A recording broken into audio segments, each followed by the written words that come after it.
Hey everyone, how we doing out there tonight? Thanks so much for being here with me. It is Wednesday night, and we are getting ready to rock and roll here. Great to have you. We've got a great show tonight, and I see a lot of the usual suspects. What's happening, everybody? Great to have you here.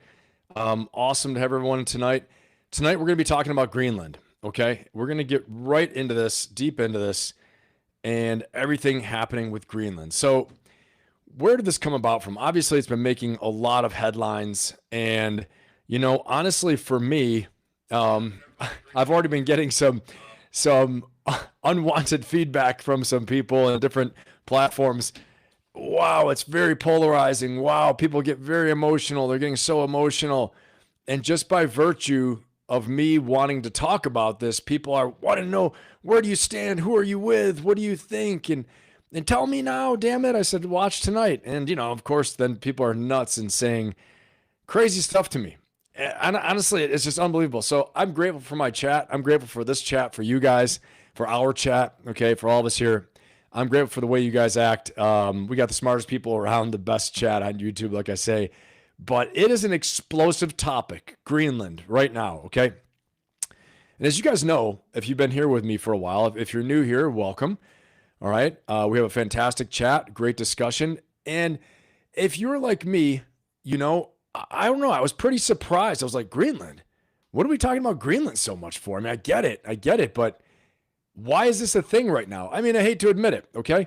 I've always been Asia focused on China. I focused on the Middle East, obviously, for a lot of years. I focused on terrorism, counterterrorism, but I was never really focused on Greenland.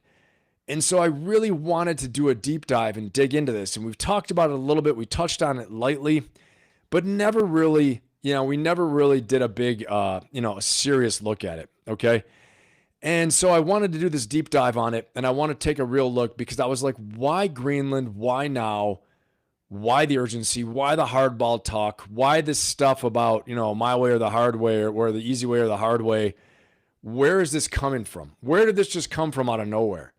Okay, is there something we don't know? Turns out there's a lot of stuff, at least that I didn't know. Some of you may know it. Greenland experts, Arctic Circle experts, strategic thinkers who are focused on the great game, great powers, constantly across many different areas across the globe, probably have thought of a lot of these things. But we're going to walk through why the urgency, okay? But before we do that, I'm going to go through our little table of contents here, what the plan is for tonight, but I'm going to do some shout outs really quick to everybody. Lisa Jones, what's happening? Great to have you here, Lisa. Lady Ann, thank you for being here. Mark, awesome to have you here, brother. Joe Saunders in the house. What's up, Joe? We got Cody Fisher. What's going on, Cody Fisher? Good to have you, man. See who else we got out here. Becky, what's going on, Becky? Great to have you here. Appreciate you guys being here tonight. And as always, if you're new here, like, subscribe, share, please. It will be great to spread our message, build our community, okay? And we got Nick in here. What's going on, Nick? Great to have you, man. Phoenix, how you doing? Actually, I'm so glad you made it. Thank you, Phoenix. Great to have you. Steve, what's up, man? Good to have you here. All right, guys, so we're going to rock and roll here. We're going to get into this, okay? And as always, let's keep everything, above board and keep it cordial. You can agree to disagree. You can argue, all those things like that in the chat, but let's keep it all, all civil. Even if we have, some spirited debates, not a problem. Okay, so what are we going to talk about tonight? Well, let me get right into it, okay? We are going to talk about, this is our basic table of contents here, okay? So first of all, we're going to talk about the Arctic shield of Greenland and why the U.S. needs Greenland now, where this is coming from, okay? The strategic bottom line up front and the big why. We're also going to talk about the 3 R's, rare earths, routes, okay, shipping routes, and radars. We're going to talk about why the sudden urgency. Like I said, where does this come from? We're going to talk about the 2016 Grendel incident where a Hong Kong firm, state-sponsored firm, tried to buy an old, retired, deep water naval base in Greenland. That was a U.S. naval base, deep water base in Greenland. That was a World War II base, okay? And then what came about from that is the Mattis Doctrine. Actually, Secretary Mattis dealt with that under President Trump's administration. So we're going to talk a little bit about that. We're going to talk about rare earths, why they're so important for the U.S. defense technology, okay?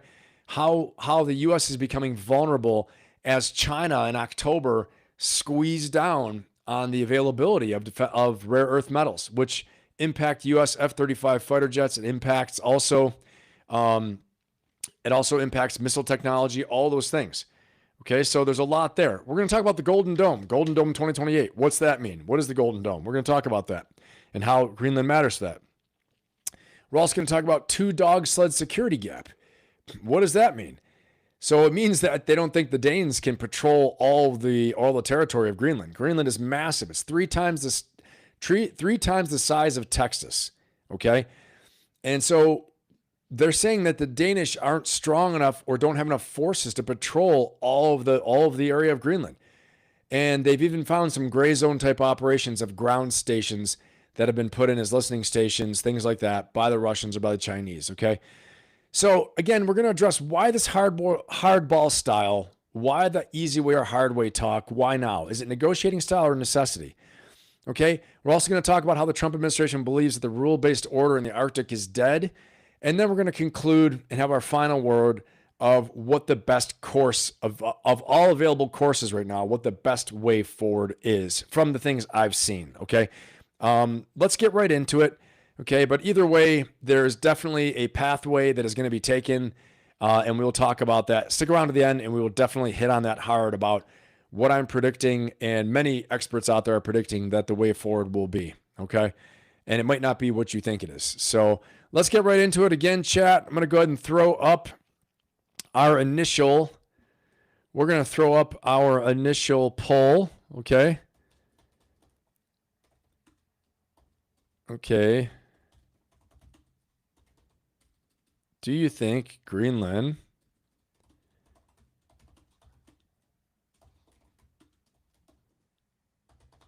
okay, simple one right now. Do you think Greenland is vital for U.S. national security? And we'll get into some more intense ones in a little bit. All right. So let's lead right off. I'm going to go ahead and I'm going to share this first. I'm going to share my first little document here.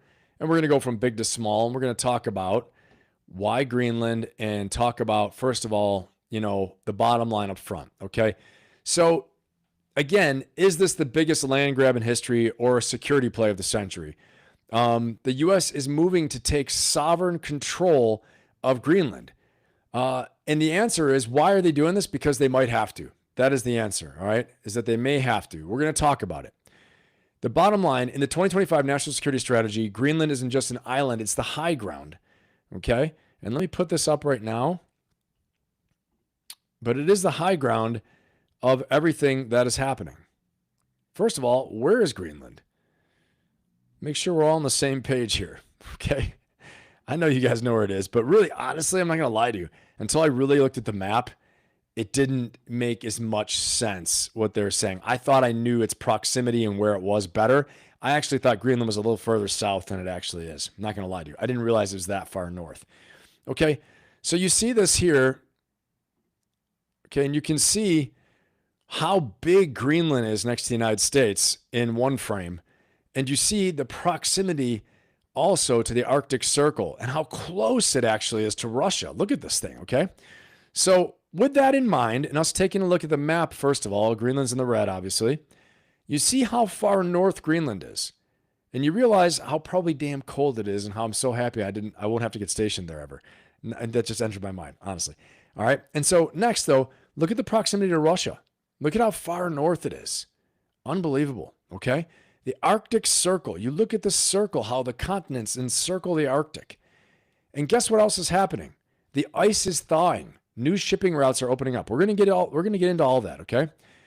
So here we go. In 2026, January 2026, Trump administration has made it clear, if we don't control Greenland, China or Russia will. We're looking at a shift from asking permission. When I say we, the U.S. administration, Trump administration, is looking at a shift from asking permission from Denmark to establishing denial for the enemies. It doesn't mean they're trying to attack Denmark. It doesn't mean Denmark's the enemy. Nothing like that, okay?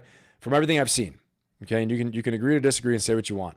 But please don't attack me and go nuts in the chat or I will get rid of you.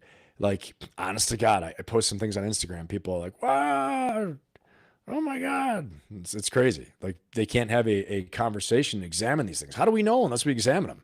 Unless we examine the case and look at it, how do you really know? So here we go. We're going to really know by the end of this. Stick with me. So we're looking at a shift from asking permission from Denmark and checking in with them to establishing denial for our enemies automatically. The facts, okay?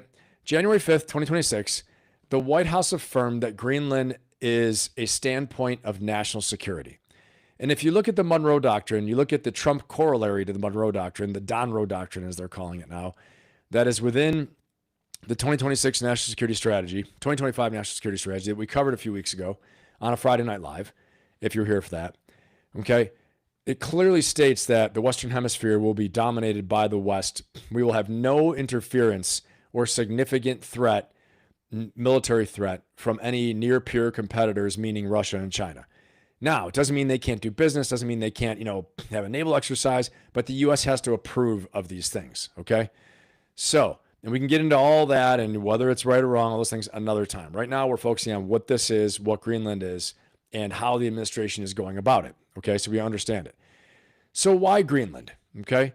Let's talk about the 3 R's. We're going to talk about, now that we know where it is, here we are. Let's talk about these 3 R's in Greenland, okay? And that means, first of all, rare earth metals, okay? We're going to talk about rare earth metals, routes, and radars. Let's take a look at the rare earth metals and the resources that Greenland has, okay? Let's take a look at that real fast.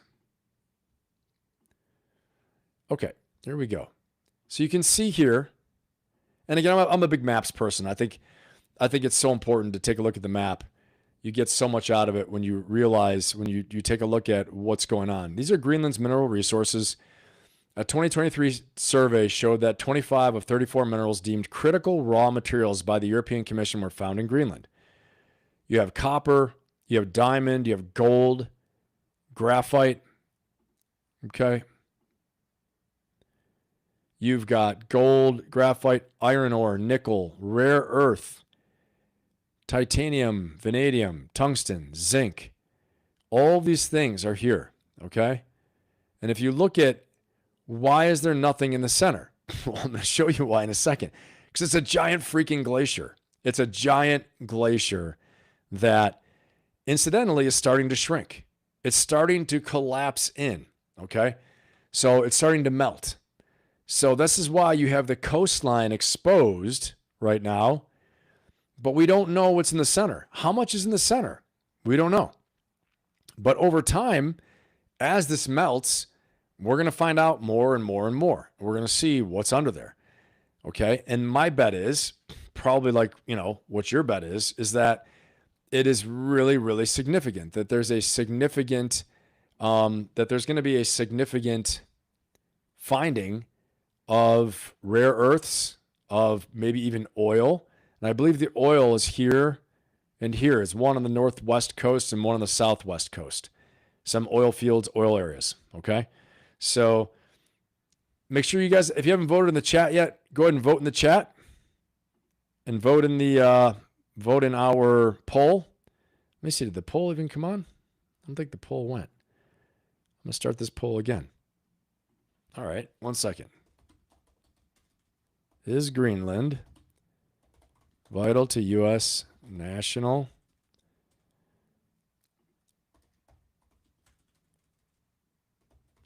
security? Make sure I'm spelling this right. All right, there we go. Okay, is Greenland vital to U.S. national security? Guys, put it in the chat there. No poll. You're right, Lady Ann. I know. I thought I launched it. I didn't, though. Okay, it's up now. All right, let's see what you guys have to say. And again, you guys know me. I'm politically independent, right? I'm not like, trying to take you on a story to say, this is why or why we shouldn't. I've got my ideas, and through the course of this, honestly, I'm going to make my mind up because I figure I like doing the reactions with you guys as we go and learning together and then coming up with what I think should happen. So we're going to push on and stay to the end for my conclusion and what I think. because it's not fully formulated just yet, but it will be by the end. Okay? All right. So that's what we're seeing in Greenland right there. Those are the national resources. So we have to understand, for the rare earths, China currently controls the supply chain for our F-35s. Greenland has 1.5 million tons of rare earths. Taking control of these rare earths means breaking the Beijing monopoly. And just so you know, Beijing has been trying to actively get control of these rare earths as well too. We're going to talk about that, okay? Next, we're going to take a look at some of the shipping routes. Some of the shipping routes and why they matter. And just before we do that, let's take a look at this. Okay. This is the Greenland ice sheet elevation change. So we can all take a look and see how much of Greenland is actually under ice. And I don't mean the ice that's going on in our country right now, but this ice. Okay. You can see here 75 meters peak thinning, 67 meters peak thinning. That's how deep and thick this ice is, okay? When you talk about a glacier, this is a big time glacier, right?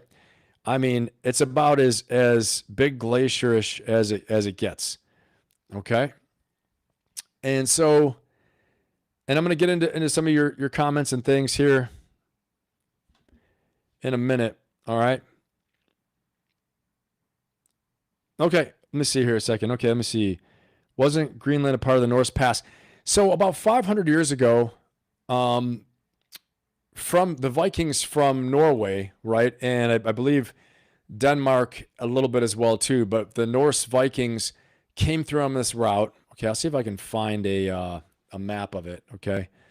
Let me see what I can find here. For some reason, my keyboard's not working, which is really awesome. Here we go. Let me see if I can find this. I'm going to put it up and share. All right, because I saw one earlier and I didn't put it up. Okay, I think this one is probably pretty easy to look at. Okay, let's see this. Okay, so this was the route from the Vikings. Go into this a little bit more.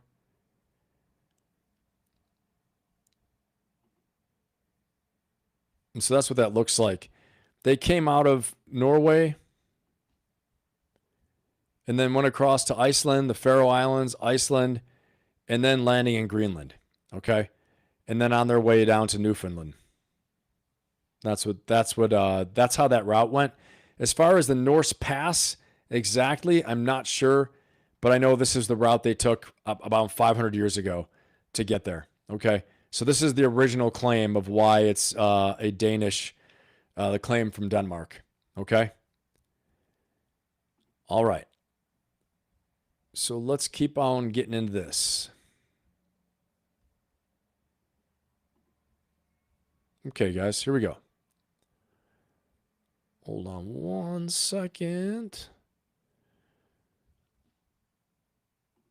And this is the ice sheet again. We'll get right into this in a minute.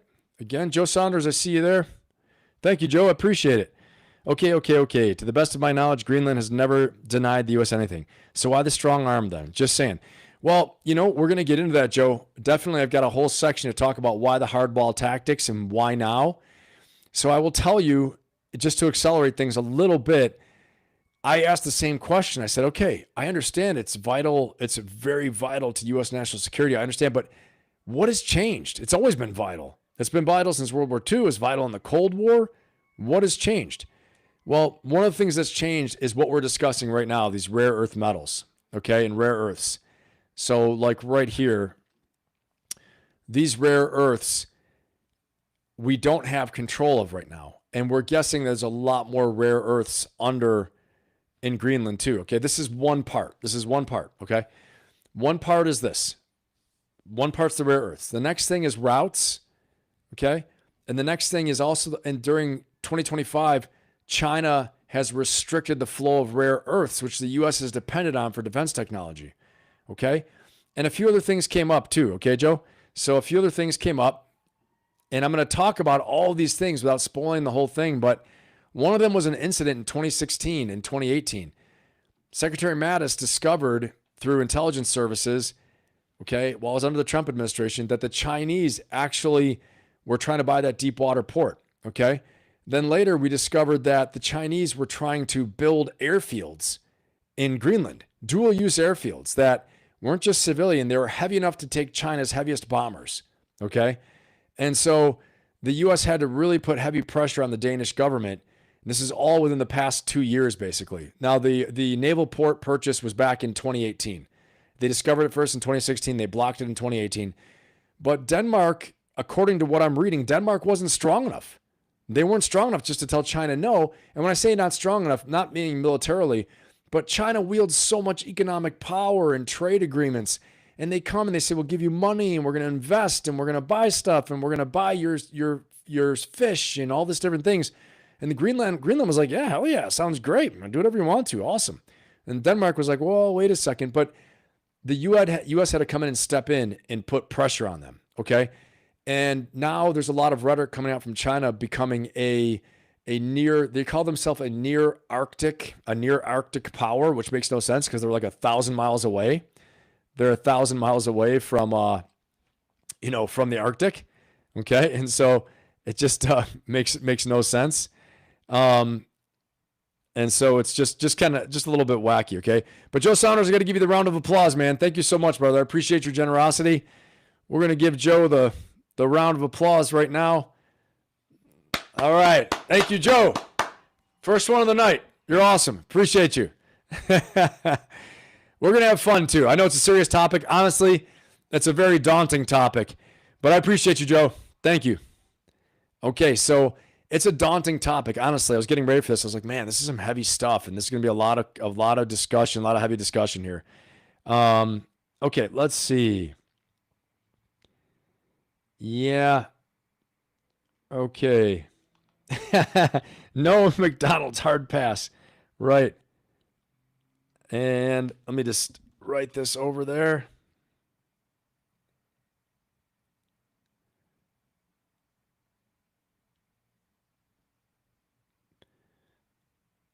And Joe, I'm trying to put a comment in there, man. I can't for some reason. My system's a little screwy right now, but thank you so much. All right, everybody, keep on driving on here. So let's talk a little bit more. We hit on this. We hit on what it looks like for the ice sheet. Okay, just so we have a good idea, like what we're dealing with. So if you can see the coastline, look at this coastline. There's barely any coastline. It's rugged. It's cold. It's rough. I mean, this is not like a great area. This isn't not great for just everyday living, for great living, right? This is really, really very, very hard, very, very hard, but resource rich, very strategic, incredibly strategic. And we're going to talk about why it's so incredibly strategic. Okay. I'm going to play another little video for you right here. And this will paint even more of a picture. Okay. So check this one out. So I want to make sure you guys understand. We're talking about the resources, the rare earths. We talked about the Viking route. Okay. And now what I want to do is I want to show you defending Greenland and actually where some of these resources are. Okay. We're going to do this right now. And also where the resources are and a little bit more on what Greenland looks like.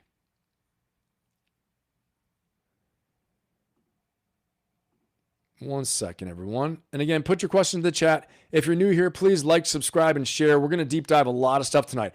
Stay to the end for the final conclusion about what I think will happen according to all the sources and research I've done, okay, and how this will go. We're going to talk about why the urgency, why the hardball tactics now. What would it look like? The U.S., is it going to militarily invade Greenland? Are we going to buy Greenland? Are we going to have an agreement? What's going to happen, okay? And why it's important now, why the sudden urgency for Greenland. You guys who've been with me for a while know I said the other day, I was like, Greenland, what are we talking about? Why are we being so urgent on Greenland yet? Is this a big mistake? Seems like it, right? But maybe it's not. Maybe it's not. Let's see, okay? All right, so watch this little video. And let's find out where are some more of Greenland's resources. Full of airfields that matter. Here we go. Sized European football stadium. There are only a handful of airfields that matter, a few usable deep water ports, and long, unforgiving distances between them. Okay, so look, if we see in the red circles right here are military capable airfields. Deep water ports are in the blue circles. And we look at here, 2,670 kilometers north to south, 1,050 kilometers east to west in the width. Look down at the ports, deep water ports. There are 3 of them on the west coast facing Canada. And then we have 2 military capable airfields. Now, China, as I told you, China was saying they were going to build military airfields, and they wanted to buy a deep water port. China has a history of doing infrastructure investment in a place, of investing in a place, only to use it for dual use technology. This is one of the ways, and Secretary Mattis went and covered this, but this is one of the ways they started to take control of South China Sea, or to contest control of the South China Sea. They would do land reclamations. They'd build these little islands. They'd build a civilian structure on the island. They could claim sovereignty on it. Next thing you know, it's theirs. So if China has a massive investment, there's a debt trap. There's all these different things that happen of how they get control of Greenland. This is why there's urgency now. But the main urgency comes from the shutting off of rare earth metals in October of 2025. Okay? But China's response to the tariffs and all those things was they're restricting the flow of rare earth metals to the U.S., which the U.S. is dependent upon for the F-35, for missile defense, okay? And we talk about missile defense, now we're going to talk about the Golden Dome, okay? The Golden Dome project and why that's, why the rare earths are so important. So again, rare earths, China controls the supply chain for our F-35s, basically, okay? Greenland has 1.5 million tons of rare earths, okay? Taking control means breaking the Beijing monopoly. The routes. The Northern Sea route is opening. Let me show you guys a little thing of that. All right, let's take a look at this. The Northern Sea routes are opening up. Here we go. These are the Northern Sea routes. These are opening. You can see in the center, used to be all polar cap, all ice. Now it's opening up. We have a straight line that can go from one end to the other. Okay? Cutting down massively on transit time.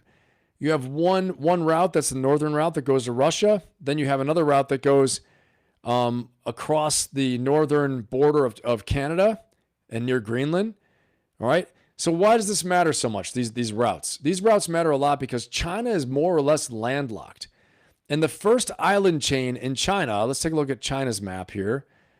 I don't believe I have that. Yes, I do. Let's take a look at this, okay? Look at China.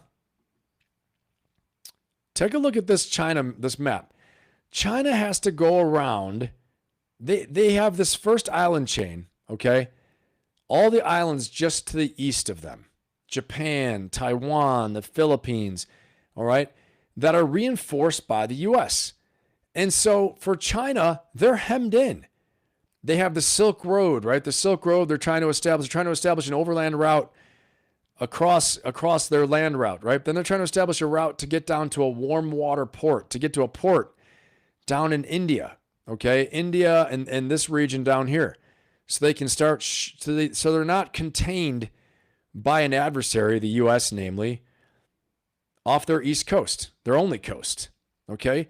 And if you really look at it, China is hemmed in. China's hemmed in by this island chain, and it's easy to have, I should say easy for the United States to choke them off, to choke off the Straits of Malacca, where all their oil and goods flow, to really hem them in. So now, if China has this route, the northern route, they can go across the Arctic and get there another way, okay? So you'd have to patrol and choke them off across the entire expanse from the Straits of Malacca all the way past Japan, okay? In order to close them off from the world for trade, to cut their trade off, cut their energy flow off, all those things. This is a massive undertaking for a Navy. Now, without the northern route here to go this way, to go across the North Pole, all we have to worry about is the Straits of Malacca, because they're not going to come straight across the Pacific. That's U.S. territory. You're not doing it for what? If you're trying to get to the rest of the world, you got to go through the Straits of Malacca and go this way, where the blue route is down here. Okay, so it's really easy. You just position the forces in this region near Singapore, okay, and the choke point, Straits of Malacca, and China's hemmed in. Okay, that's why this is so important to them. You can see the red is the Arctic route of Belt and Road Initiative. So the red line is the Arctic route of the Belt and Road Initiative. The blue lines are overland route of the Belt and Road Initiative. The dark blue line, the really dark in the south, is the maritime route of the Belt and Road Initiative. So it's all part of their big plan. They've been talking about the Belt and Road Initiative for a long time. So now that the polar ice caps are melting up north, okay, and China has been making their push to be a near Arctic power, which they're not, you can see why it's becoming more urgent for the United States, okay? And if you can't see that yet, I'm going to paint the picture for you and show you. This is why a lot of this stuff is coming about, okay? And if you're just joining us right now, please remember to like, subscribe, and share. And I'm going to discuss what we are discussing, okay?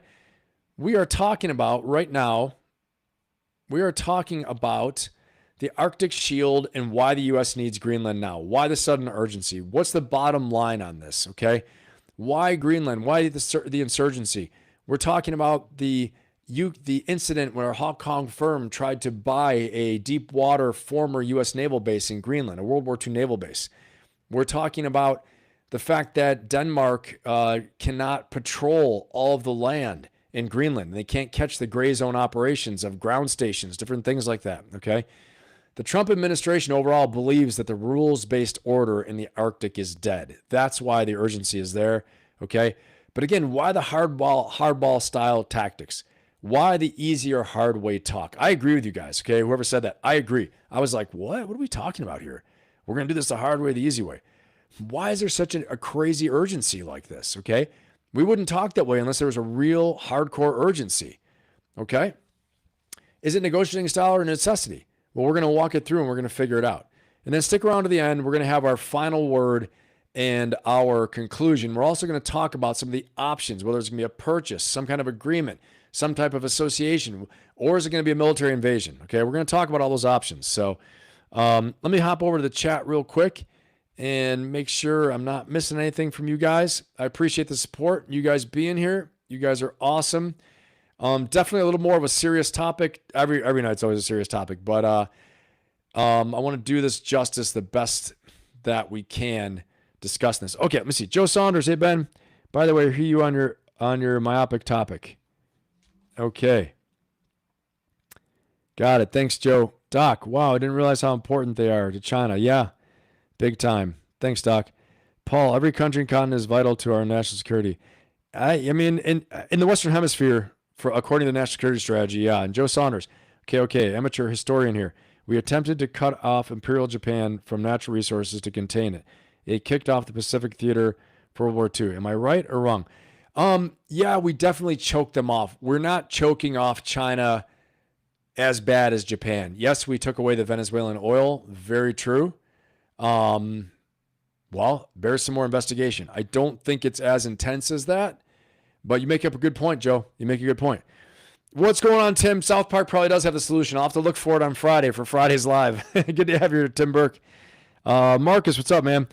I appreciate it, man. Great work on this, brother. Learning a lot. How would you assess Greenland's current level of sovereignty? What is the state of their political allegiances?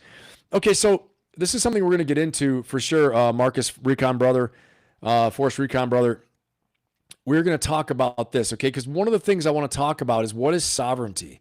What does it take to say that you're sovereign?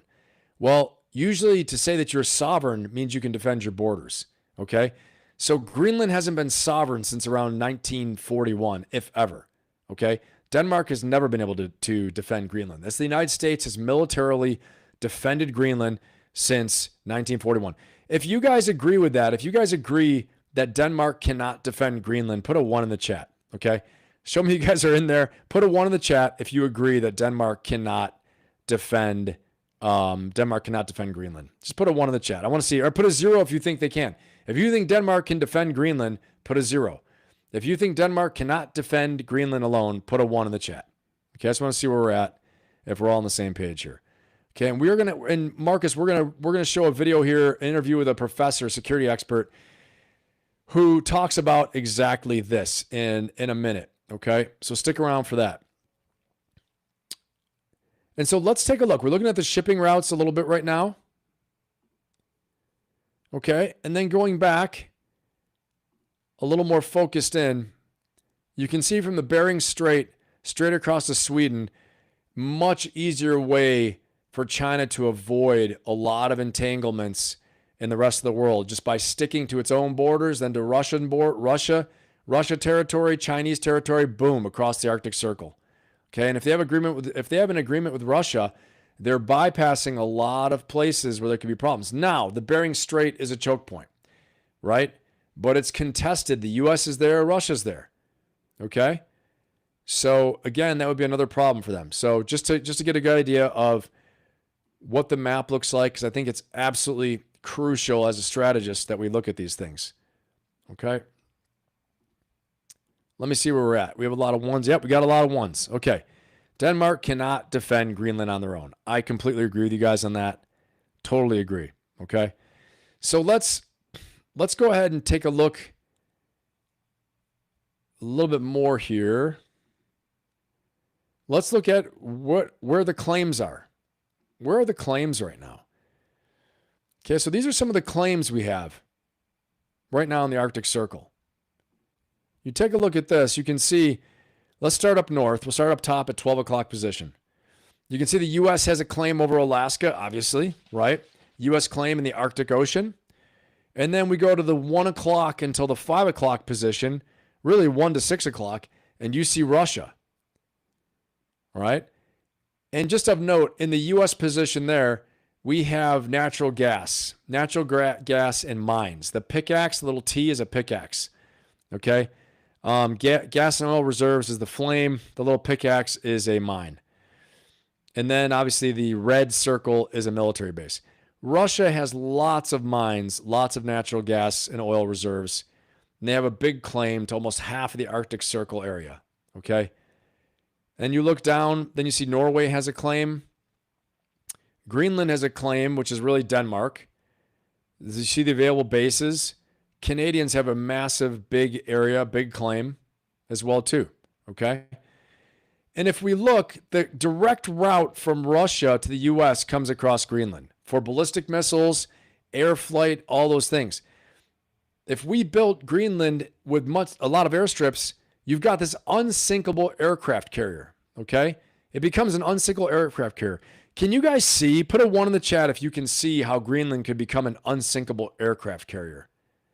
Just take a look at that. Put a 1 in the chat if you can see how Greenland could become an unsinkable aircraft carrier. I want to make sure we're all tracking on this, okay? All right.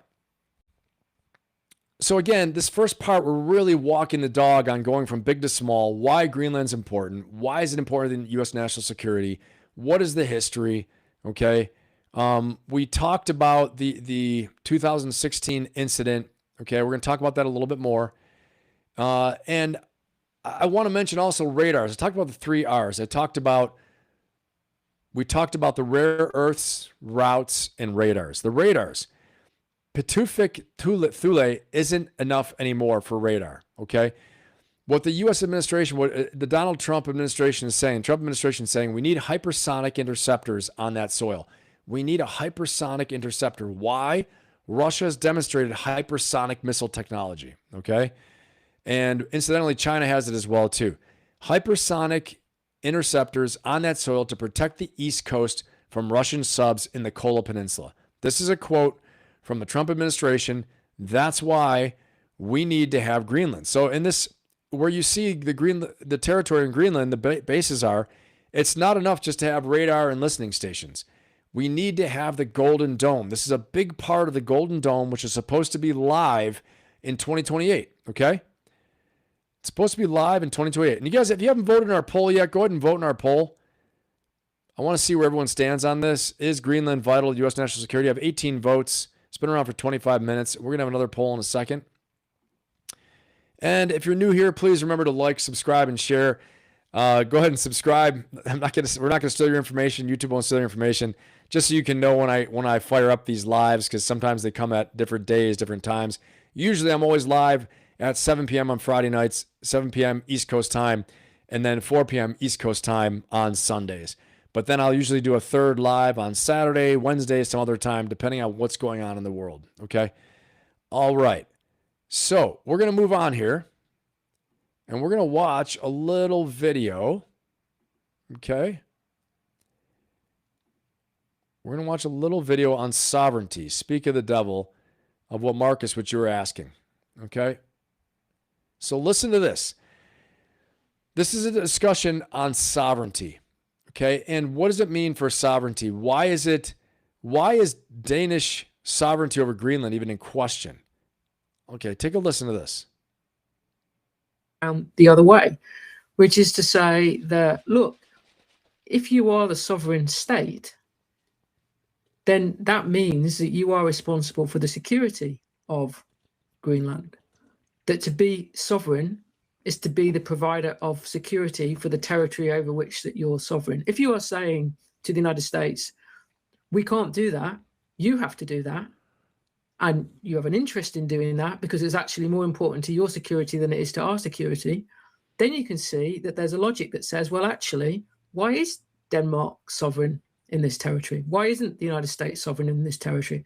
And if you go back to what de Gaulle was saying as his critique of European limitations in the 1950s and the 1960s, that's at the center of it, saying to be a sovereign power means to be able to provide for your own security. And if you can't do that, that you're not sovereign. Now, I'm not saying that I Okay. Put a 1 in the chat if you agree with her. If you agree that if you can't provide for your own security as a nation state, that you're not actually sovereign, put a 1 in the chat, okay? And if you don't agree with her, what she's saying, that providing for your own security doesn't matter, you're just going to survive off pieces of paper and agreements and the goodwill of other people in the international community, put a 0, okay? Some people believe in the international rules-based order, which, you know, things have changed quite a bit. And some people believe that, yeah, it is a tough one, right, Joe? It is a tough one. So I'm going to play that one more time just so we're all tracking on what she's saying here, because it's pretty damn important. I'm just going to back it up a little bit. We're here one more time. Limitations in the 1950s and the 1960s, that's at the center of it, saying to be a sovereign power means to be able to provide for your own security. And if you can't do that, that you're not sovereign. Now, I'm not saying that I think that justifies what Trump is doing, but I do think that there's a certain disingenuousness in the Danish and the European position on this, which goes to the heart in some ways of the whole question about NATO. Well, quite. I was going to say, if the definition of sovereignty is that you can provide for your own security, then not much of Europe looks sovereign either. Absolutely. Wow.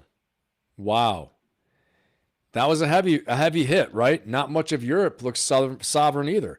That's what Vladimir Putin's point is. Vladimir Putin's point is that, you know, you all depend on the U.S. And if he drives a wedge between the U.S. and NATO, then you don't really have these sovereign countries, okay?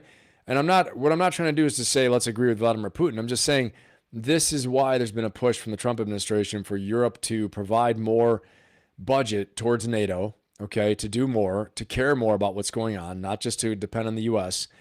And at this point, at the same time, what she's saying, this is disingenuous because you have now the U.S. saying, oh, Greenland's very important to us. We need to do more. And, you know, we want to take control of Greenland, or, you know, because you can't patrol everything. And Greenland's like, wait a second. No, you can't do that. Even though we can't control if Russia comes and messes around there and lands there and builds spy stations, because we can't even cover all the territory, or China does, you know, all these things. So, I mean, her point is that how are you even able to say that this is still of such vital national interest to you?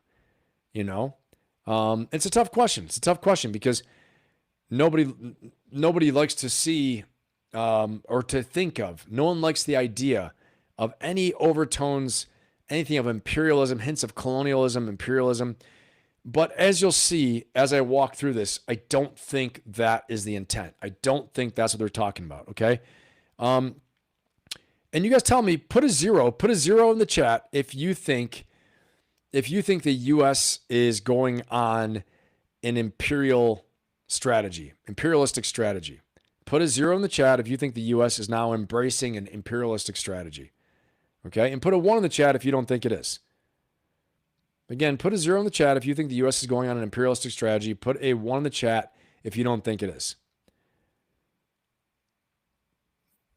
Okay, let's keep going here. Let's see what you guys say with that. Hey, Jasmine, what's going on? Good to have you.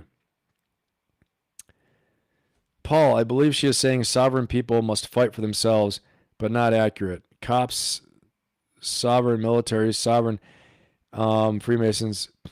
Yeah, it's different though, Paul. This is a nation state, right? In the international order, it's not the police officers sworn to defend the public and uphold Lockean type social contract theory, right? Where, through social contracts and systems, social systems, we have cops that protect law and order. It's different. Out in the international community, there are very few real rules and norms that enforce order. Okay. And at the end of the day, if you can't enforce your borders, it's, and if someone else is coming in, how can you say you're completely sovereign, right? I mean, it just gets to be almost naive a little bit, right? So, and especially if you have if you have a regime like Russia or China, they'll just take you over. And they'll take you over with massive force. So I think that's why she's saying it's a little bit disingenuous. Okay. But I see your point. I see your line of logic with it. I just think it's a little bit different than that. Okay. Okay. Nick, you think so? Maybe so.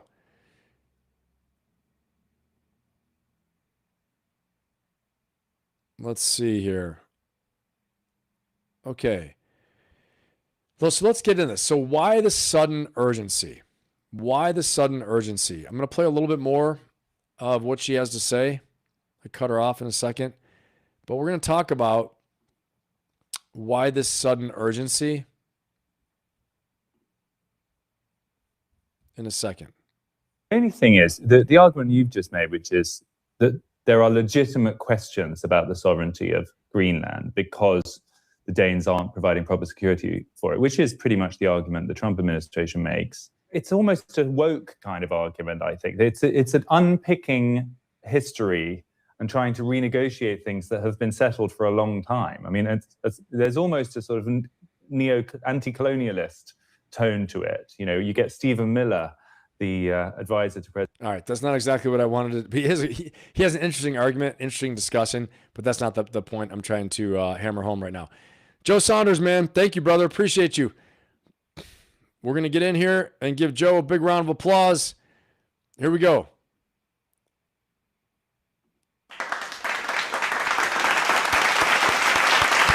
Thank you, Joe. Appreciate your support, brother. Means a lot. Joe Saunders. Okay, honest question.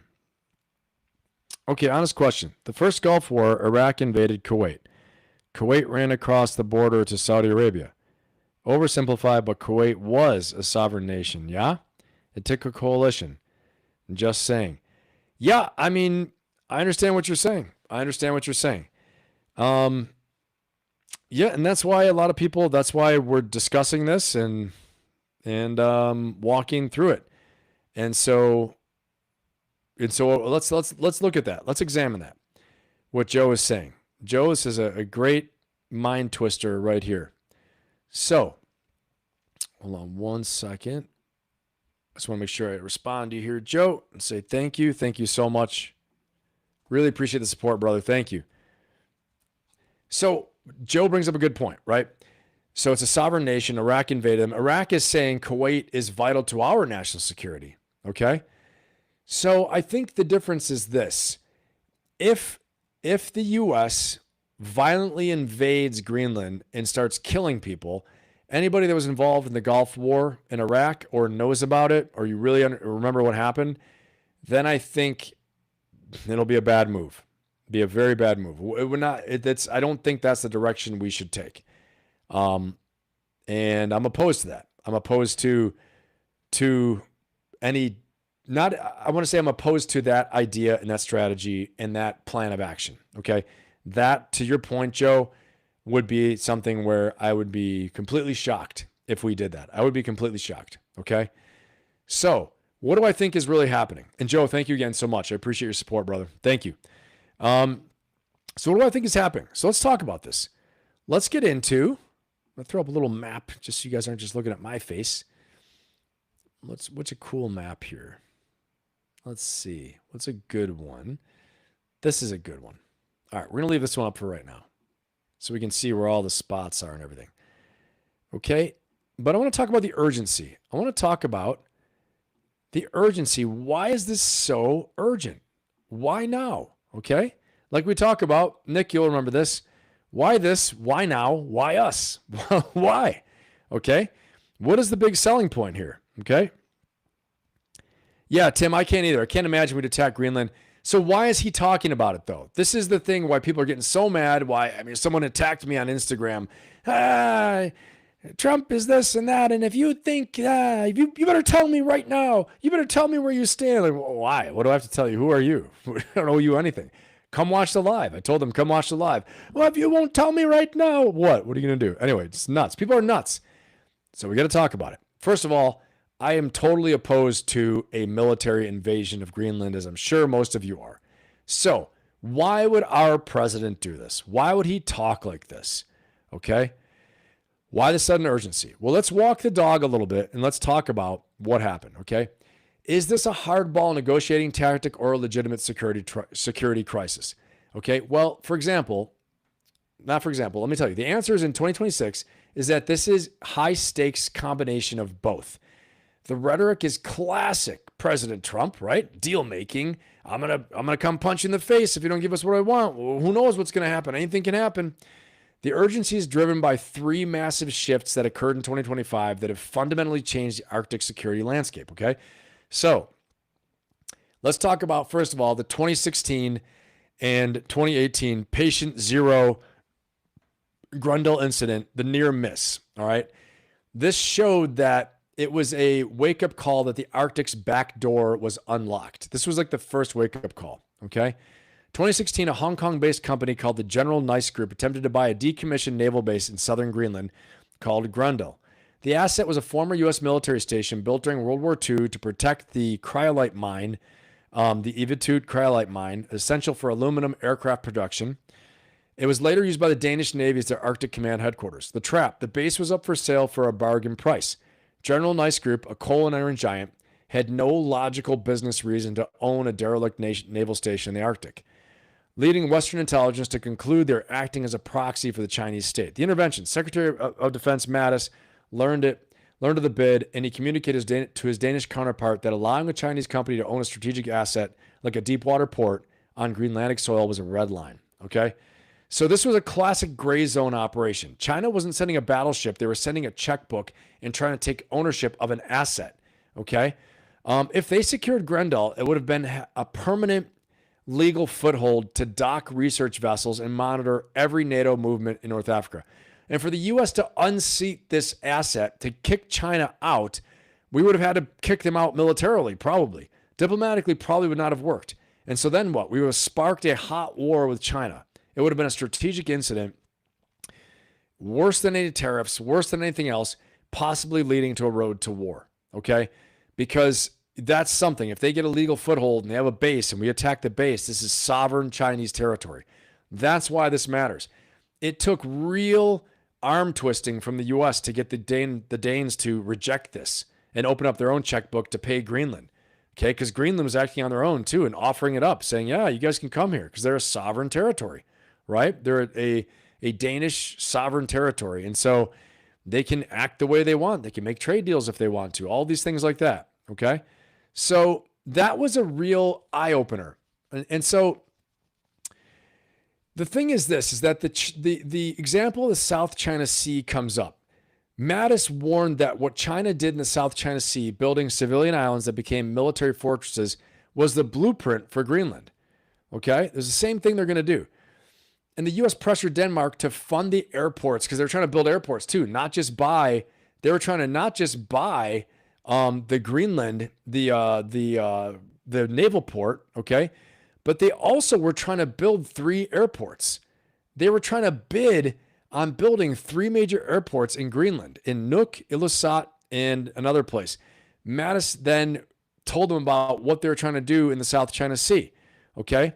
The U.S. had to pressure Denmark to fund these airports themselves, and they even made a letter of intent to invest in Greenland's airports for dual-use purposes. The overall result is that Denmark eventually coughed up the money to prevent the Chinese bid from winning, but it left a huge bitter taste in Greenland's capital, bitter taste in the mouth of Greenland's leadership. The leaders felt that they were losing out on Chinese development dollars, okay? So why does this matter? Well, it matters because critics are saying basically that the U.S. is being paranoid, okay? They're saying that the U.S. is being paranoid. And I mean, I was saying that. I was like, what are we doing? What the hell are we talking about? But in 2016, we caught them red-handed trying to buy a naval base. In 2018, they were trying to build 3 airports, trying to buy airports and make them into military grade, massive airports. In 2025, they're after the rare earth mines in Greenland, okay? This isn't theory. This is like a decades-long siege, basically, okay? So it's not just theory. So there is something here. We can say there's nothing there, right? There is something here. There's definitely something here, okay? And so that's part of the reason why there's such urgency right now, okay? Okay, and so I want you to know that the U.S. believes that this rules-based order in the Arctic is pretty much over, and they can't rely on Copenhagen, on Denmark, to prevent the Chinese from taking ownership, from getting a real strong foothold there, all right? So that's going to be really important. And the next reason why this is such an urgent time is because in October of 2025, Beijing implemented draconian export controls on processed rare earth elements, especially targeting the U.S. defense sector. Okay, so this is what I've learned in my research, and so why is it such a big deal? Okay, well, it's because the fact that China is eyeing these rare earth metals and export controls they've put on their own rare earths that is choking off the U.S. All right, it's choking off the U.S. defense establishment from developing the F-35, from developing missile technology, just as a time when President Trump has said that the Gold Dome needs to be completed by 2028. Okay, so if you can see this connection I'm talking about here, put a 1 in the chat. If you can see the connection between the rare earths, China's bid to get the airports, the bid to get the naval base, all in Greenland over the past decade, all the way to 2025 in October. If you look, there wasn't too much Greenland talk. There's a little bit of Greenland talk over the summer. Yeah, we're going to get it. We're really interested in Greenland. All of a sudden now, it's a massive push. We need to get it. We're going to get it. We're going to take it. Massive push, right after the Monroe raid. Okay? Put a 1 in the chat if you can see the connection of what I'm talking about here. Okay? I want to make sure I'm explaining it well. Because in the summer, it wasn't that big of a deal. It didn't seem like it to me. It seemed like, yeah, we're going to move to do more in Greenland. We're going to get Greenland. And I thought maybe he meant we're going to have more bases there, whatever. We're going to, have a better relationship with Denmark, whatever. But all of a sudden, things switched. And that's because in 2025, October of 2025, okay, Beijing implemented the draconian export controls on processed rare earth metals, rare earth elements, specifically targeting the U.S. defense sector, okay? So this is where this got really crazy, all right? Tim Burke, yes, it's a race for energy, rare earth metals, and strategic military positions. Yeah, for sure, okay? And like I always say to you guys, we have to analyze the problem and frame the problem we're facing. I don't care whether you're doing this for your business, you're doing this for your life, what you're doing it for, okay? But we need to be able to do a period of analysis to frame the problem, the context we're operating in. That's what we're doing right now. Before we just run around afraid, right? Whether it's in battle, business, or life, And this is what I do with my clients. This is what I do in my coaching membership. This is what I do with companies, with organizations I work with, okay? We first of all have to deeply understand the problem and frame the real problem, what's going on, from first principles thinking, okay? What are we trying to accomplish, and what is the real problem? Break it down to its elements and then reassemble it better than before, okay? So this impact, the impact of the Chinese imposing these draconian import controls, okay? What this did is sent shockwaves through the Pentagon, shockwaves of fear through the Pentagon, as the U.S. is nearly 100% dependent on China for processed minerals used in F-35s and missile guidance. You have to understand that. 100% dependent on China for processed minerals used in F-35s and missile guidance. Okay? The Greenland factor. Mines are now viewed as the only immediate alternative to Chinese dominance. Okay? So again, the rare earth elements, China cut them off from the U.S., and they're vital to U.S. defense technology. They know we can't develop our missiles, we can't develop the F-35s, and these are strategic advantages for the U.S. against China. We can't build the Golden Dome by 2028 if China shuts these off. So the Greenland factor, Greenland's Tenbreeze and Kamvijat, I can't even say it, mines are now viewed as the only immediate alternative to Chinese dominance.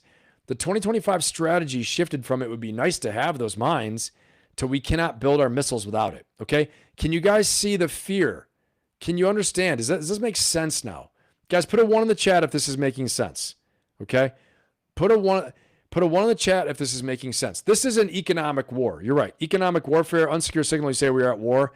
This is like a intense economic competition, right? With diplomacy, economic dodging, parrying, stick and move type of thing. I'm glad it's not a hot war. We don't want that. Okay? Nobody wants that. But we have to stay ahead of the chess game where China makes it so they have such a strategic advantage that we're left vulnerable. And then that's when hot wars occur. Guys, you have to understand, when one major power becomes so vulnerable to the other, where it's easy for them to attack them, that's where wars occur. They happen. When another is so weak, they leave a power vacuum. We don't even have to talk about the Thucydides trap, where throughout history, okay, that the rising power gets beaten down by the existing power. Therefore, they have to go to war. That's what the Thucydides trap, Thucydides, right, in Greek. Thucydides trap says that the rising power must be stomped out. The existing power must stomp the rising power, okay? That's the Thucydides trap. Back in like 2016, 2015, the U.S. and China talked at length about how there doesn't have to be a Thucydides trap. We don't have to go to major war over this, okay? We can have peace, prosperity, all these things. We can have competition on the economic level. And hopefully we keep it that way, But administrations change, strategies change. So I think that is where the urgency comes from. Let's talk about a little bit more about this urgency and where this urgency is coming from, okay? The Gold Dome missile defense. Let's talk about this Gold Dome missile defense and why this is so important, okay? The Trump administration has prioritized a massive $175 million Gold Dome initiative. I'm going to get to this article in a second, okay? But I want to put this back up here before then. We're going to get to that one in a second. Okay, and so the Gold Dome Missile Defense Initiative. Geographic necessity. For this system to work against modern Russian and Chinese hypersonic threats, the U.S. needs more than just a lease base at Patufic Space Base, okay? The logic of this. President Trump stated in early January that you don't defend leases the same way you defend your own soil. Ownership allows for the immediate, and as much as you want to agree with that, don't agree with that, okay? I think the U.S. has always fought hard for any territory it's held, whether it leased it or didn't, okay? But this is what ownership really allows for the U.S. to do. It allows for immediate, permanent deployment of interceptors without seeking Danish approval for every technical upgrade, okay? That is the big dog in the fight there. And so what I want to say is, I want to say something else too, okay? And what I want to say is this. As someone who's spent some time in the interagency, the U.S. interagency, okay, around the intelligence community and all those things, all right, and worked inside the enterprise, I want to say this, that one thing we don't know that could be a game changer is if Copenhagen is compromised by Russian or Chinese agents. Okay, we don't know this. So if we make strategic moves, are they compromised in our secrets, in battle plans, in strategic blueprints, schematics, our intentions already fed to the Russians and already fed to the Chinese? We have to assume anytime you're dealing with national security, you have to assume that they're compromised. Okay, especially if you see more smoke, there's more fire. You see more and more of the press from China trying to get into Greenland. Okay, and I'm not trying to make it sensational. This is no conspiracy. This is just the way I would approach a problem. Because you have to look at it this way. A threat means that you have a capability plus intention to use it. So something like Greenland that's on the doorstep of the United States poses a platform that could launch an existential threat against the U.S. Okay, that's why Greenland is so important. If China were to get a port or airfields, you have an unsinkable aircraft carrier to strike the U.S. very quickly. Strike Canada too, okay? Not to mention Canada, okay? So, and the combined forces of Russia and China both coming over the Arctic Circle, as I put my strategist hat on, my national security strategy hat on, this is unacceptable. You can't just have China having a presence in Greenland. And again, guys, when I did this research, I went right into it blank. I was like, honestly, just like I told you guys a week or two ago, I'm like, Greenland? What are we talking about? Greenland? What's the big intensity? So I really tried to dig up examples of, is China trying to get into Greenland? Russia's already in the Arctic Circle. Russia has tons of bases in the Arctic Circle. They are an Arctic power. They are one. You notice that's not really as much contested, what we're talking about right now, right? It's China getting a foothold into Greenland. But then on top of that, controlling the rare earth elements that are holding back the U.S. national security establishment from building our F-35s, from building our, building our F-35s and building our missile technology for the Golden Dome that's supposed to go live in 2028. Okay, so I want to make sure that we're all on the same track here and we're all seeing this. Okay, again, I'm going to come to conclusions very soon, so stick with me. We're going to get to these in the second half here and talk about this. All right, I want to make sure everybody voted. 24 votes. Is Greenland vital to U.S. national security? Yes, 88%. 12% say no. Okay. I'm going to finish that poll out. We'll get to a new one here in a minute. And again, guys, as always, put your questions in the chat. I got a lot of stuff here to talk about. And again, in case you're just joining us, I'm going to put this up really fast, play this little video one more time so you guys can see where some of Greenland's oil reserves, naval bases are, things like that. Here we go. You can see the weather isn't just cold, it is here we go. Unforgiving distances between them. The weather. So you can see the military capable airfields are in red, deep water ports are in blue, all on the western side, western coast. And he talks about the weather a little bit too. It is equipment breaking cold. And generally there's a mean wind which quickly packs snow into your gear at least 9 months of the year, from the end of September to the end of May. Operationally, this means that an army not trained or equipped for cold weather fighting would struggle after just a few months in theater. The biggest issue for a weapons-heavy military like the US is that rubber hardens, batteries die, lubricants thicken, optics fog, and wind turns a routine lift into a horror show. Okay, so just to be clear, we're not talking about invading Greenland. Okay, this is like, and I know they talked about it, all options are on the table, but I can't see us invading Greenland. I'm just going to say it. I said it before. I'm going to say it again. I am opposed to the idea. I can't see us invading Greenland. I don't think it's smart. I definitely would not want to be a part of that invasion in the cold and everything he's describing, where equipment's breaking down. I wouldn't see it as coming to that or becoming that. Now, there's some other options on the table we're going to discuss here in a minute, so stick with me. Okay. And Tim Burke, you're asking, where are all the Russian bases on the Arctic near Greenland? I'm going to put this back up one more time in case you guys missed it. These are the Russian bases. Okay. So, actually, I have another one that's even better. This is the Russian military buildup, okay? Right here. This is the Russian Arctic buildup. You can see the anchors are naval base. The shields are infantry bases. Electronic warfare and radar stations are the radar symbols. All right. So what we don't see here is a Chinese military buildup. Let's be honest, okay? We don't see it.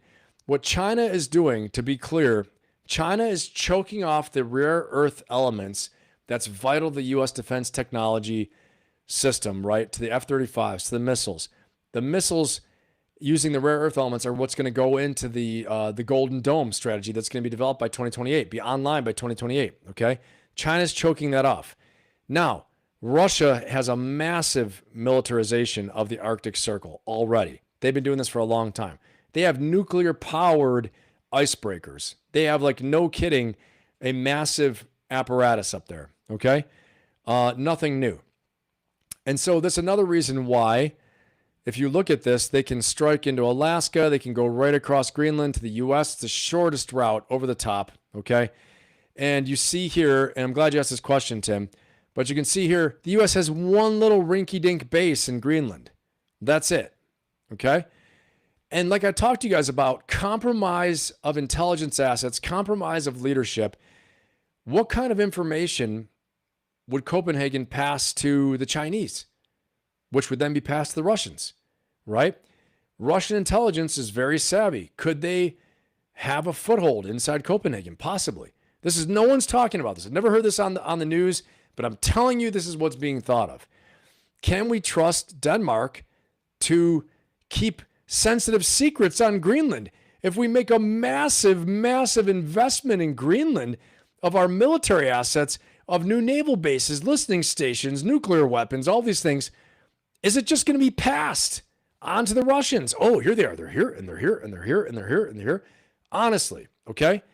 Again, not trying to be hawkish about this. I'm being a strategist, okay? It's the same thing I do when I'm assessing a business. I'm assessing the leadership of an organization. I'm calling like it is. Honestly, I'm trying not to think of what sounds good to say, what sounds nice to say, what will they want to hear. I'm telling it like it is, how I see it, based on my experience and my rubric and my process I go through to analyze a situation and a problem, okay? Whether it's in business, in battle, in life, what it is. And so I want to say that we don't know. So how do you protect against intelligence leaks, intelligence compromises? Your makeup of your naval base, of your Air Force base, of your new listening stations, of your new intelligence systems, your drone bases, your underwater bases. How do you prevent that from being compromised? While you're building on someone else's territory, you can't. You can't prevent it. It's almost impossible. But when it's your own sovereign territory, you're not asking for permission. You don't have to let them come and visit as part of an agreement. You can do what you want. Okay? So that's part of it. That's part of it. That's part of, in my opinion, part of what the push would be, that they're not talking about in the news. Okay? No one's talking about this in mainstream. I haven't seen anyone talk about this. In all the videos, all the research I've done. This is what I think about, though. Okay? Very important. Very important to protect the national security secrets, and to protect the security system, right? And not give away the goose to Russia, who's right there. They're right there. Okay? Let's see here. Okay. Based upon what you've seen, new poll here, okay, everybody? Based upon what you've seen, who should we be more concerned about?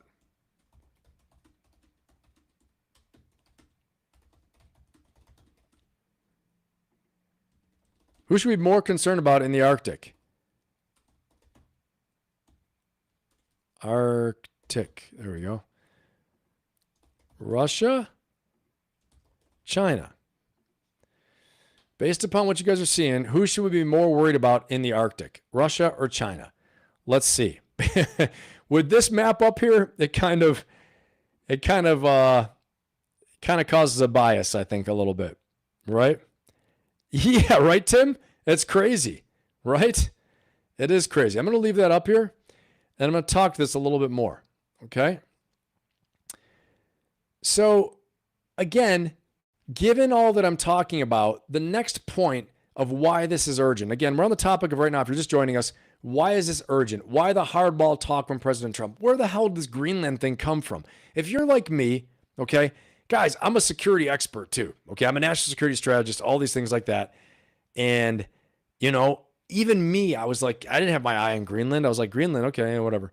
Now, I do know people, classmates of mine, people who were colleagues of mine in the military who were focused on strategic nuclear type of assets and ballistic missile submarines. And they would talk a lot about the Greenland, Iceland, UK gap, the Arctic, Greenland, stuff like that. And I was like, okay. Middle East, China. Those are my big things, right? Middle East, China. That's what I was focused on. And Russia. Really, China, Russia, Middle East. That was me. That's what I was focused on. But then I was like, Greenland. So probably like you guys, I was like, where the hell does this Greenland thing come from? Why is it such an urgent issue right now? And that's what we're talking about. If you just joined us, okay, remember to please like, subscribe, and share if you think someone will get something out of this. But the third point on this, we talked about the first point being the rare earth elements being denied and choked off from China, and also how there's an abundance in Greenland. And the ice cap in Greenland is only melting right now, which means more and more are going to be available, is what we're estimating. Number two, the Gold Dome Missile Defense Initiative. The geographic necessity for this to work against modern Russian hypersonic and Chinese hypersonic missile threats, the U.S. needs more than just a listening base, the space base on a lease at Patuxent in Greenland. It needs to put other bases on Greenland, probably some secret ones. The positions aren't given away to Russia and China, right? That means no one else should know about them but U.S. officials, right? Yes, okay. And so that's the logic of it, all right? You don't have to ask for permission and give them the map of everything every time we do something, okay? Denmark's not exactly a security powerhouse, all right? They're just not, okay? So, they don't take it the same way we do and take security the same way we do. Some other NATO allies don't either. Some are big dogs for sure, right? There's some big, powerful NATO nations, and some others are not so much, okay? I think they fall into that category. I hate to say it. Nothing against, our partners and allies in Denmark. I'm just saying, compared to the U.S. national security apparatus, the professionalism, the depth, the oversight, okay, the professionalism, all those things like that. But the third point is the two dog sled security gap, okay? There's a growing belief in D.C. that the Danish defense establishment is structurally incapable of monitoring Greenland's 2,700 miles of coastline. Okay, I'm going to put another map up here. We had it up earlier, but I think this one paints a good picture of what this coastline looks like. Okay, look at this.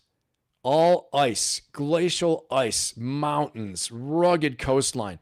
You can't tell me that a Chinese special operations team can't sneak into one of these nooks and crannies.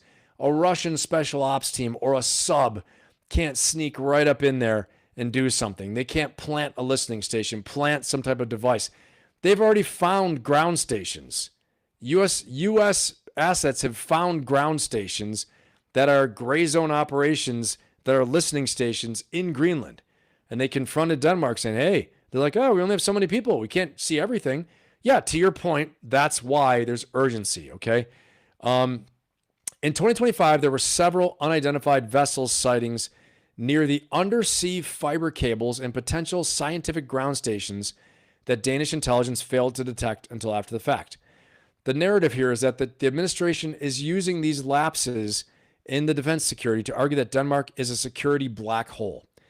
The Which Way Greenland Men social media campaign that's out there now, it shows like Greenland choosing between the U.S. or U.S. protection and Russia-China encroachment. This is the 2026 version of hardball pressure, okay? And let's talk about this negotiation versus necessity track, okay? Guys, put any questions you guys have in the chat. Put any questions you guys have in the chat, but we're going to talk about this in a second, the hardball tactic. Before I do that, we're going to walk through this little video really quick. Play this video. And then I'm going to go into why the hardball tactics. Why are we doing that now? He does not want to be owned by the United States. Minister of Greenland very bluntly said he does not want to be owned by the United States. The president of the United States saying that if they don't do it the easy way, they're going to do it the hard way. The big picture here is what's happening with the people of Greenland. What are they saying? Yeah, they're incredibly concerned. And I think the latest language used by President Trump is going to be even more chilling.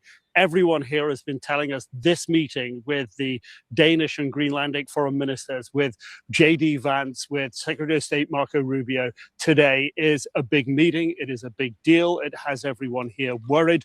You know, when you speak to people here, it is very clear. No one wants to be part of the United States. Perhaps there are divisions on the independent side of how quickly the country should move to independence, which is a sort of an overwhelming view. But the Prime Minister has made, as you said, made very, very clear, Greenland is part of the Kingdom of Denmark. It's very interesting. Okay, so what I want to say here is that while he's saying that, I've found other evidence to show that the people in Greenland, first of all, don't really care. They don't want to be a part of the U.S., but they don't want to be a part of Denmark. Really, they don't want it. They want, Denmark provides, okay, Denmark provides $600 million per year, okay? They're providing $600 million per year to Greenland, okay? This is how they keep the peace. This is, I believe it's over half of the GDP of Greenland, okay? It's provided by Denmark in a grant. The U.S. has already said, well, we could give you $1 billion. We can give you $1 billion. You'll have more. You'll be better off. So the people of Greenland, some things I've said, I'm disappointed I didn't put it here, have already said like, well, as long as we don't become a U.S. state, that's fine too. Anytime there's change, people get nervous, right? Anytime there's change, people get nervous. But what I want to say is this. I don't think they're talking about Greenland becoming a state, okay? Guys, put in the chat really quick. If you think the U.S. is trying to, if you think that the U.S. will not make Greenland a state, put a 1 in the chat. If you think that the U.S. will not make Greenland into a state, put a 1 in the chat, okay? I think it's almost unanimous, okay? I think it's almost unanimous. And Tim, you bring up a good question. What's the benefit for Denmark to hold Greenland? Well, the benefit is this. They're allowed to punch above their weight, okay? It gets them into rooms without NATO, without the EU, with Russia, and with China. China lets them punch above their weight, get into rooms with the big boys, get more favorable agreements with China. They get to, have more discussions with the US, with Canada, with Russia. That's what it is. It's like they have this platform and they have this territory everyone wants. But again, to the point of this professor, and if you're just joining us, okay, I'm going to play this again. What is sovereignty? What is sovereign territory? Okay? What does it mean when you have sovereign territory? Can you say you have sovereign territory if you can't defend it? I'm going to play this one more time because I think it's really a great clip. Okay, we're going to play this one more time here for everyone. Present on Greenland for that reason. If you then turn to the Danish argument, I think the thing is you can just flip it around the other way, which is to say that, look, if you are the sovereign state, then that means that you are responsible for the security of Greenland. That to be sovereign is to be the provider of security for the territory over which that you're sovereign. If you are saying to the United States, we can't do that, you have to do that, and you have an interest in doing that because it's actually more important to your security than it is to our security, then you can see that there's a logic that says, well, actually, why is Denmark sovereign in this territory? Why isn't the United States sovereign in this territory? And if you go back to what de Gaulle was saying as his critique of European limitations in the 1950s and the 1960s, that's at the center of it, saying to be a sovereign power means to be able to provide for your own security.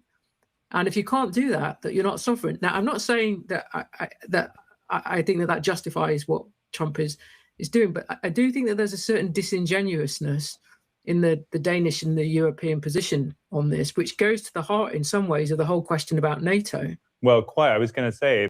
Okay. So I just want to play that again because this is a prominent security strategist and professor out in the UK.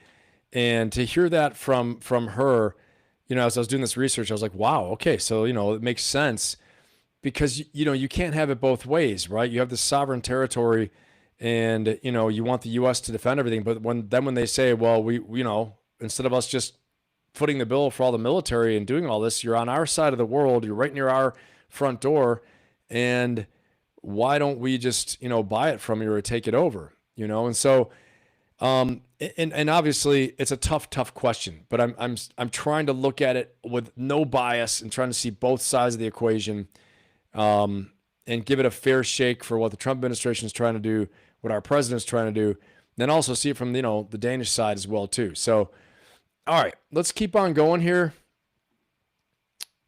We got a little bit more to look at, a lot more to look at actually, because this is a complex problem. Again, put your questions in the chat, guys. Okay, Super Slam. Ben, do you think the UNESCO World Soil and other studies would have been a part of setting some of these wheels in motion? I don't think so. I don't think so, but I don't know that much about that, so I'm not sure. I'm not sure. All right, so let's talk about the negotiating styles, okay? Let's talk about negotiating styles and why President Trump is saying this, right? My way or the highway. We're going to do the hard way or the easy way. We're going to do it the hard way. I don't want it to go the hard way, but we're going to go the hard way, okay? It's a complex problem. Let's take a look at this, and then I'm going to get right into it.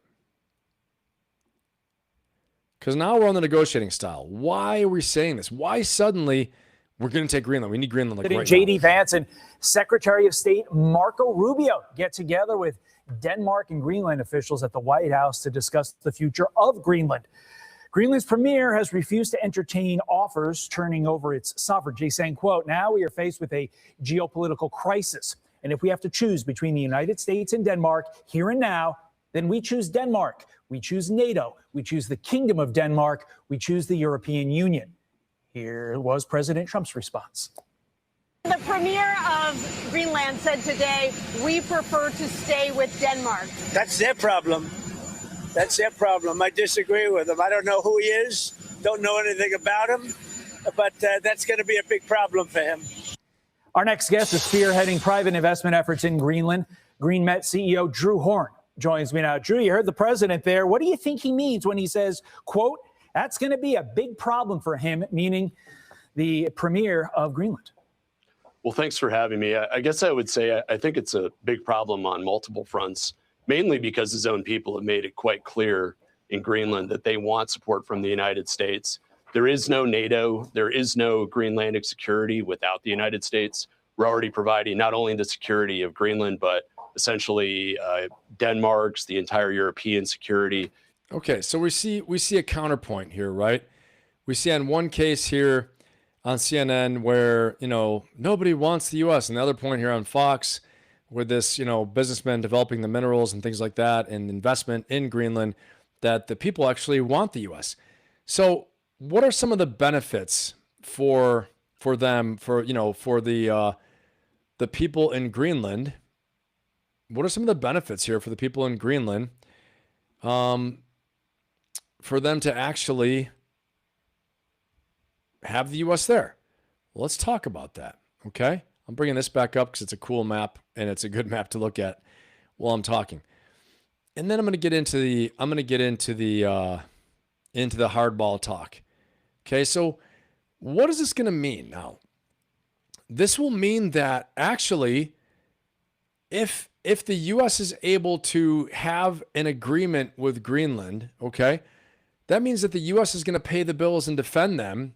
In exchange, they could get veto power over any Russia or Chinese intervention or investment, significant investment in Greenland. It would also mean that the Greenlandic people could go to the U.S. to work. I'm not sure if they'd have U.S. passports. I think that's a part of it too, but they couldn't vote. So you tell me, would you want your kids to be able, if you're Greenlandic, you want to be able to go to the United States, have a U.S. passport, you want U.S. economy, U.S. schools, all these things, U.S. security services, or do you want Denmark? It's a little bit limiting in Denmark. Nothing wrong with Denmark, right? Nothing wrong with it. I'm just saying the vast opportunities for the future of Greenland. with the United States. Again, I'm going to say this again. I don't think we're going to invade. I think that's nuts. I don't think we're going to. I don't think any of us support that. I don't support it. I think that's cuckoo talk, okay? But hardball tactics, a la New York City real estate, where President Trump learned with all these people, was hardball talk, right? Hardball negotiating style. So the people stand to gain a lot with the United States coming in there. Better economy, more direct investment on the mines, more airfields, more of everything. I think, to me, okay, I'm going to say this off the top of my head, and you agree with me, you can disagree with me. I think this is a once-in-a-generation opportunity. This is a once-in-a-generation, maybe lifetime opportunity for the people of Greenland to hugely level up from investment from Denmark to investment in the United States, from the U.S. passport, being able to go throughout the United States freely, go to school. They just can't vote. I mean, I don't understand it right now. Now, and honestly, I just occurred to me just now. There's no telegraphing. I didn't write this down ahead of time. Then I'm going to say this and tell them that. This is off the top of my head. I'm just realizing this, okay? And you can tell me in the chat. If you agree with me, put a 1 in the chat. If you agree with what I'm saying, put a 1 in the chat. If you agree with what I'm saying and the opportunity for Greenland, put a 1 in the chat, okay?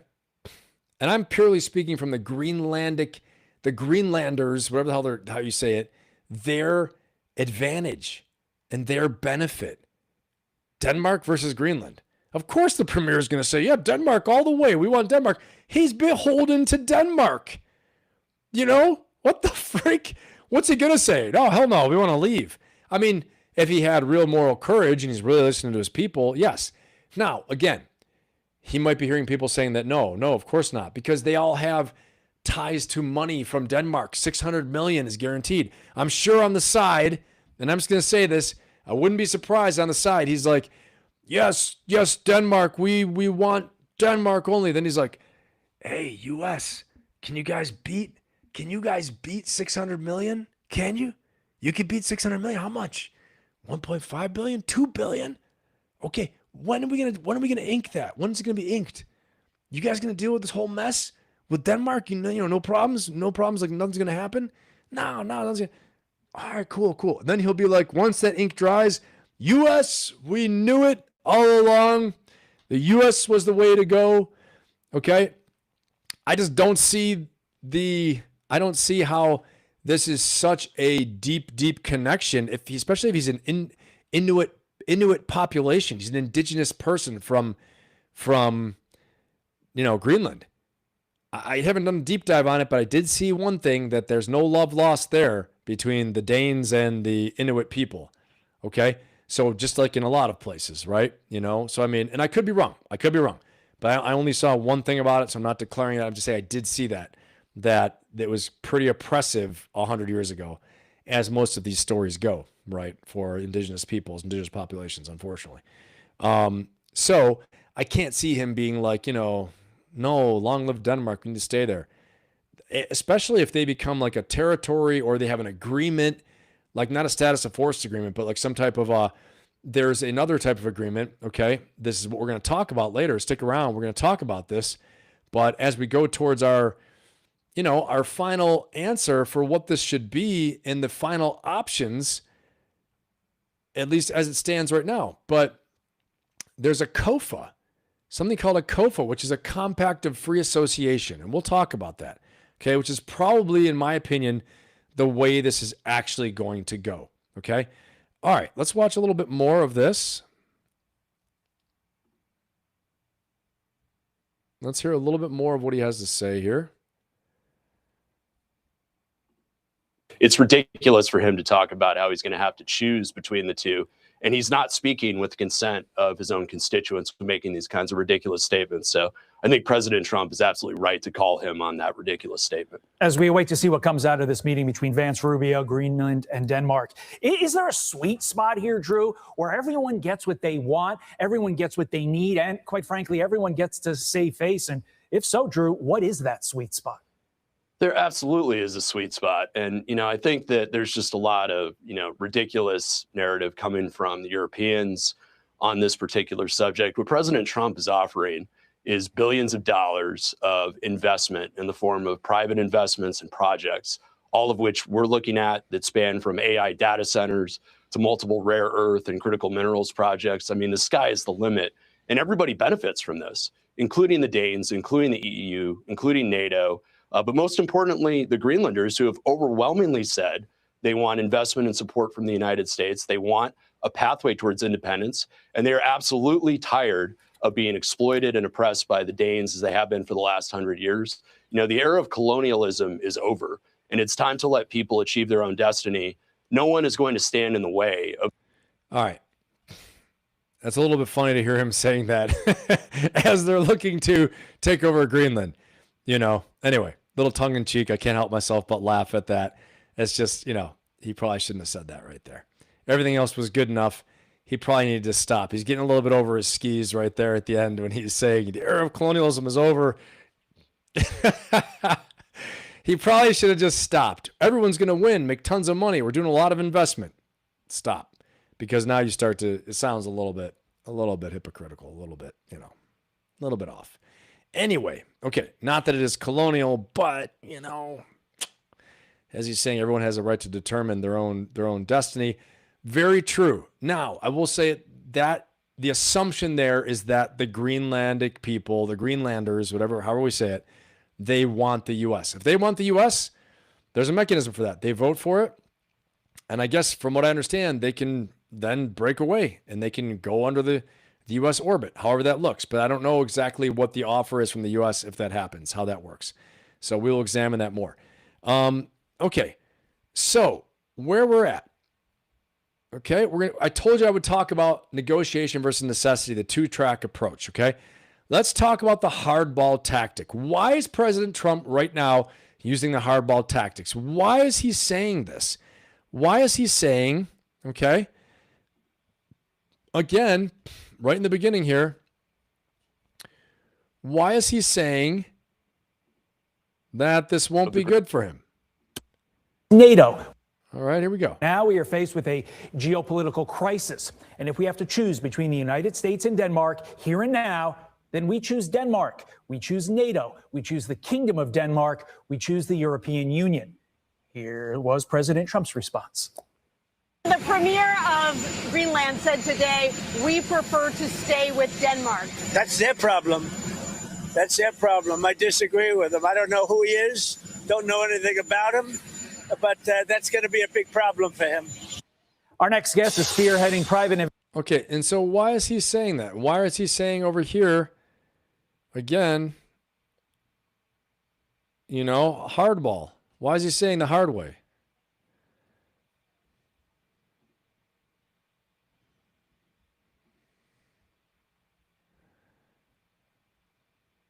Hold on one second. Replay that, guys. Vance. All right. Type of cooperation that could be made. And saying the hard way. We're going to do this the hard way. Potentially the first of many. And I want to make sure we hit that because I want to make sure here we are. Okay. Prime Minister of Greenland very bluntly said he does not want to be owned by the United States. The President of the United States saying that if they don't do it the easy way, they're going to do it the hard way. The big picture here is what's happening with the people of Greenland. What are they saying? Yeah, they're incredibly concerned. And I think the latest language used by... Okay, Nick, you bring up some good points in the chat. I appreciate you, brother. Nick is saying that the example with passports but not citizenship is American Samoa. They're U.S. nationals and not U.S. citizens. Okay. Joe Saunders, politician, real moral courage. Thinking hard. Very true. Very true, Joe Saunders. And Nick comes back again. I'd imagine the average Greenland citizen gets more from Danish healthcare than they get from U.S. mining companies. Maybe. We'd have to really deep dive into it. Okay. Really deep dive into it. Maybe not. Okay, so let's talk about, I said we'd talk about why is he saying these things? All right? Why is he saying that? So by taking or using force, the hardball tactic, by talking about using force, this is used to shock the European allies into waking up, okay? That's what I think. waking up to the Arctic threats and to force Denmark to spend more on defense. That's one thing. All right.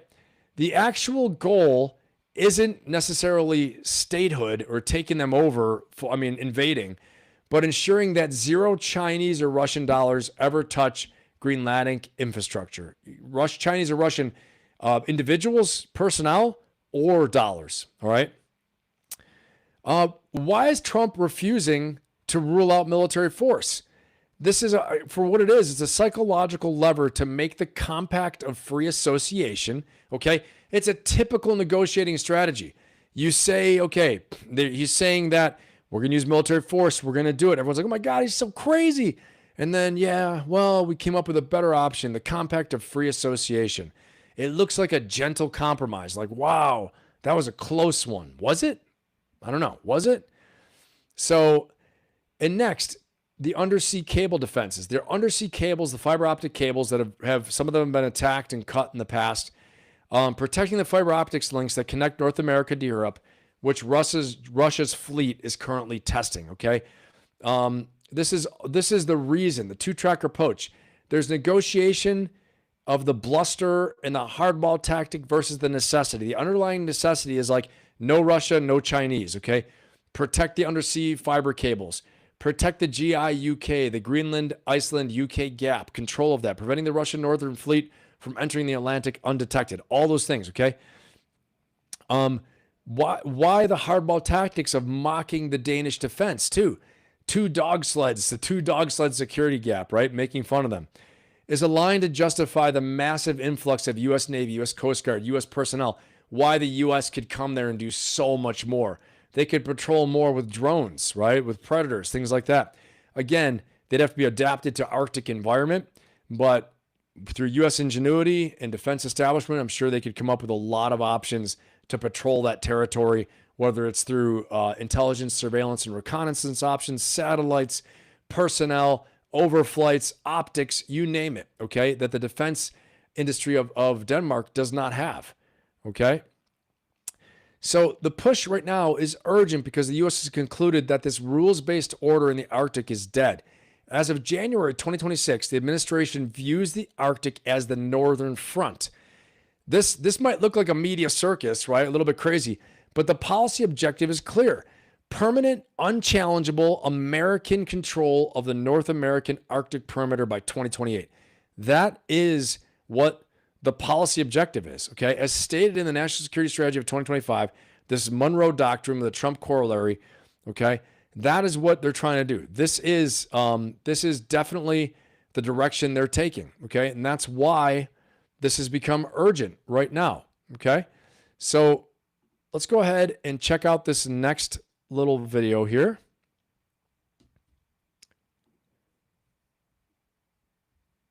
We got one more for you.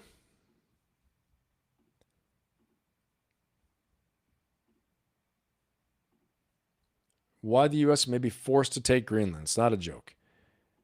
By Donald Trump regarding Greenland. What started as a leaked report in the Wall Street Journal, a story that the mainstream media initially treated as a senile hallucination or a real estate mogul's bad joke, has rapidly evolved into one of the most aggressive foreign policy stances of the 21st century. When Trump first floated the idea of buying the world's largest island, the late-night talk shows had a field day. They mocked the absurdity of a sovereign nation purchase in the modern era. But while the pundits were laughing, the geopolitical strategists in Beijing and Moscow were not. Vladimir Putin, a man who understands the language of territorial expansion better than most, stated plainly that this was not a surprise. He noted that American interest in Greenland is not a whim. It is a century-old geopolitical imperative. Welcome to econ empires.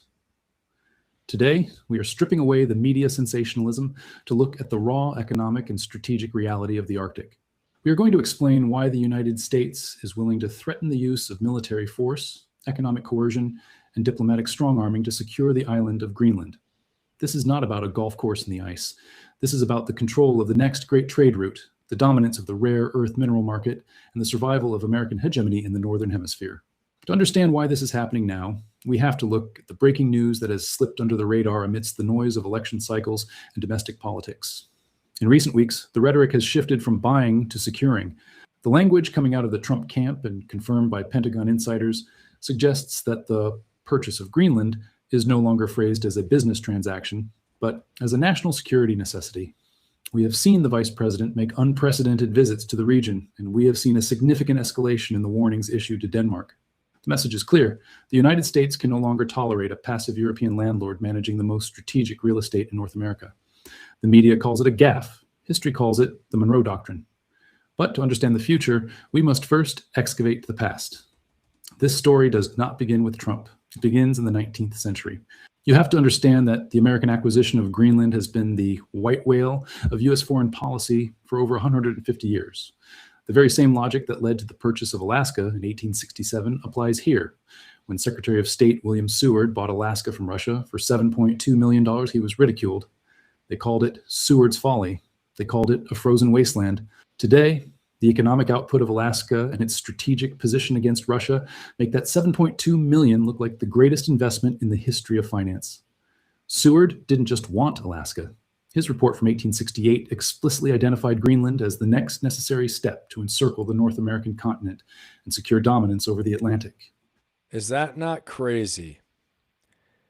Is that not crazy that this was identified all the way back then, okay, when they purchased Alaska? When we purchased Alaska, all the way back then, specifically from Seward, okay, he was ridiculed, right? But you see then later, they see how amazing it was. They see how amazing it was. And in his report, he's saying that this is crucial to encircle the Arctic for the North American continent. Greenland must be the next thing we secure, which they never did. They tried to buy it multiple times from the Danes. They would not sell it. Okay, just so we're very clear about this. And you can see here from this map, okay, again, another thing to look at here, the potential gas and oil fields are in the gray. Just so we know what we're talking about, the value here. The potential gas and oil fields are in the gray, all right, of the Arctic Circle. And on the left, now we've flipped the map around. If you look at this, don't get confused by this. We flipped the map around. The potential gas and oil fields are in the gray that are on the northern coast of Russia. Then you see the Arctic cap, the North Pole. Then you see the potential gas and oil fields on the western coast of Greenland, on areas within Canada, off the coast of Alaska in American claimed waters, all right? And then you see the extent of Arctic sea ice is in the dead center. This is melting. There's a possible central Arctic route that's going to cut down a lot of time for travel. And just so we have an idea of what we're talking about here, okay? And I'm going to leave this up for a second as I talk a little bit more about the urgency, okay? And why is this urgent? Let's talk about the gray zone operations. So don't be fooled by these scientific stations like I told you before. We found scientific stations in different areas in Greenland, okay? Beijing uses dual-use airstrips. They bid on airports in Nuuk and Ilulissat. Why? Because a runway for a tourist jet is a runway for a Y-20 transport plane. Russian subs, Russia's GUGI fleet is already targeting undersea cables. Denmark can't stop them. All right. We need a permanent U.S. Navy and Coast Guard footprint in the fjords, not just some remote listening station, not just a satellite station, not just a remote air base that doesn't do anything, that's frozen in. We need naval bases, and we need not to have to ask permission and go through all these hoops and tell Denmark everything we're doing. Okay. Number two, I want to talk about, also the compromised ally theory. Denmark is a great ally, but they are outmatched with Beijing and Russia. In 2025, we saw massive Russian cyber attacks on Danish water utilities. If they can't protect their own water, how can they protect an 800,000 square miles of Arctic ice from Chinese researchers, right? The Monroe Doctrine 2.0. In 2025 National Security Strategy, the Arctic is part of the American Hemisphere. Any non-American presence is a threat. And when I say that non-American presence, I mean a strategic competitor like Russia or China, okay? And I mean, when I say a presence, I mean establishing a base, establishing an air base, a naval base, doing military exercises, having significant critical infrastructure investment. Okay. I mean, the Chinese buy real estate here. The Chinese do a lot of stuff in the United States, right? But it's things that we allow, right? So, but anything that's a threat from an American near peer competitor like Russia or China, okay? Sovereignty ensures we don't have a Cuban Missile Crisis in the Arctic. And again, I'm going to tell you guys, peace through strength is very important. Prevents a lot of wars if we don't let our guard down, if we secure our borders, if we make sure that strategic areas aren't seized by strategic competitors like Greenland, okay, or the Arctic. I think it can prevent us from having a real hot war, a World War III between the greatest powers in the world. Okay, that's the last thing really any of us want. So let's see here, guys. Put in the chat any questions you have. Okay, we're getting on to the 2-hour mark here, and I believe it is time for a word from our sponsors. You guys know what that means, don't you? It is time for a word from our sponsors. Hey, thanks, Propaganda. I appreciate it. If you weren't here earlier, Propaganda, I got attacked by somebody on Instagram. Other people, they want to know where I stand immediately. And if I'm not with them, I'm against them. And I'm like, I just want to explore the topic. I don't really, I want to explore it. And I'm going to learn with you guys live. And I'm going to make up my mind live. And I think you guys see which way I'm going with this too, is that it, in some ways it makes sense. I am firmly opposed to a military invasion. I'm firmly opposed to bloodshed, right? To getting crazy about this. But a purchase, an agreement, letting the Greenland people say, hey, we don't want to be with Denmark anymore. We want to be with the U.S. You might hurt some feelings, but it's better for them, frankly. But I'm opposed to a military invasion of Greenland. It's nuts. Unless they've taken up with the Chinese and Russians and we don't know it, and there are Chinese and Russian bases there, and all of a sudden, they're like, haha, and they pull off their masks. You know what I mean? They're like, they pull off all their masks and they say, yeah, we're all actually Chinese and Russian. We're here to get you, Americans. Then, we got to do what you got to do. But I'm opposed to that. But I'm not opposed to the U.S., taking control of Greenland through an agreement, through a purchase, through something that says the U.S. is now maybe not administering. That's a bad way to put it. Greenland still has its own, they are still themselves, right? But we have military control of the island, which we do now anyway. And so I think the COFA agreement is the way to go. Okay. I think right now I'll say off the top of my head, and we'll talk about what that means, but the COFA, which is the Compact of Free Association, I believe that's probably the best way to go, because again, talking of warfare invasion is nuts to me. I just don't think, and I don't think any of you think that as well too. Seems I just was honestly shocked. And like many of you, I was like, why are we talking about this? What the hell is Greenland? What are we talking about Greenland for? So I was very curious, and I think it's important to understand what's going on in the world and what's going on in our lives and what direction our country's going and the world's going. Like I said, analyzing problems, what I do with my clients, what I do with companies, what I go doing with founders and owners, and what I've done in military operations. The first thing we have to do is we have to analyze the problem, the strategic context. We have to analyze the terrain, the enemy situation, the economy, the market, all these things like that before we launch an operation, before we launch a product, a service. If we're trying to change our lives, you're trying to, upgrade your life and improve your life, you got to understand, where are you spending your time? Where are you spending your money? How are you sleeping? How are you eating? What are you trying to accomplish? What do you want? Okay. And if you guys can see this kind of rubric, this process I go through, this is what I do with my clients, my customers, my organizations I work with. Okay. When I'm a strategic advisor, it's the same thing I'm doing with you guys right now. Okay. We deep dive and we ask questions. We approach it from first principles thinking. What are we actually trying to accomplish? What actually matters here? Okay. That's what we're trying to do. So hopefully you're getting something out of that. But it is time for a word from our sponsors. And our sponsor this week is an amazing sponsor, the Ben Pappas Company. Maybe you've heard of them before.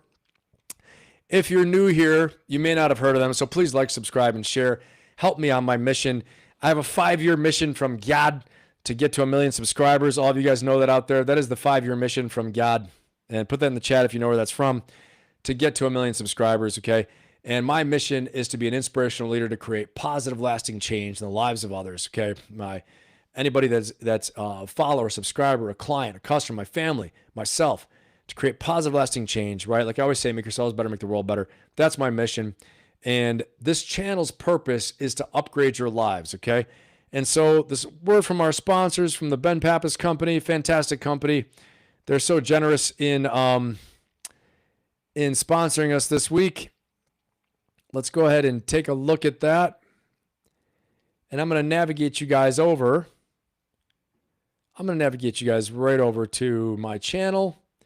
And then I'm going to show you my coaching membership and my community, because if you don't have an accountability circle, if you feel stuck, if you feel overwhelmed, if you feel like, you haven't made any progress on your goals yet, all right, then you got to get surrounded by people that are trying to kick ass and get ahead just like you. People that are trying to make a breakthrough, okay? Have an accountability circle. My community, my Ferocious Optimist community is going to do that for you. My coaching membership is going to teach you the tools, techniques, and strategies that are going to help you to make a breakthrough, okay? If you don't have the right strategies, right, you could spend 10 years trying to get something done that should only take you 1 year, all right? With the right mindset, the right strategies, it can catapult you ahead. I've got a lot of members and clients in the audience regularly, and they can tell you that they're getting a lot out of it. It's going to definitely make a breakthrough for your life. So let's check this out, okay? First of all, go over to the links on my homepage of my YouTube bio. Click that. You're going to see a little description of me. You're going to go into the membership and community right here. We're going to click on that. And then this is going to take you to my landing page for my coaching membership and my community. Unleash your warrior, become unstoppable, turn pain into power. There's a little video that's going to talk all about the membership and my community, take you inside. And you can see I've got a few options, right? There's a monthly membership, coaching membership. And it's $87.99 per month. And then there are you can get 2 months free by doing the annual membership, which is $879 per year. Here's some testimonials. So what do you get? Well, I'm going to tell you what you're going to get. You're going to get the ability to achieve that dream you want, to build an unstoppable mindset and powerful habits, to gain clarity and confidence, overcome stress and fear, get unstuck, and learn to lead and take charge, because leaders make more money. They have more opportunity, okay? They have the agency over their lives, all right? And if you're just joining us, stick around. I'm going to hit the second half of the live stream. We're going to talk more about deep diving into this situation in Greenland and why Greenland's important and why the urgency right now. And we're going to talk about what the final options are. What are the actual options? We're going to get there in a minute. You're going to learn how to try and stay healthy and strong, get healthy and strong. And what do you get in the Ferocious Optimist coaching membership? It delivers to you live monthly coaching with me and a Q&A to help you reset, refocus, and realign. And that's through a private Zoom call, okay? And you also get weekly accountability and challenges to keep you moving forward. You get a powerful, positive community that won't let you quit on yourself. And you also get unlimited replay of the sessions, downloadable tools, and slide decks that I create, okay? I don't give you the slide decks I teach from here, but in my membership, you get these great, amazing slide decks that help you to create lasting change. You can download them while you're replaying the video. If you have to miss a session, you never miss it because you can replay anytime you want, okay?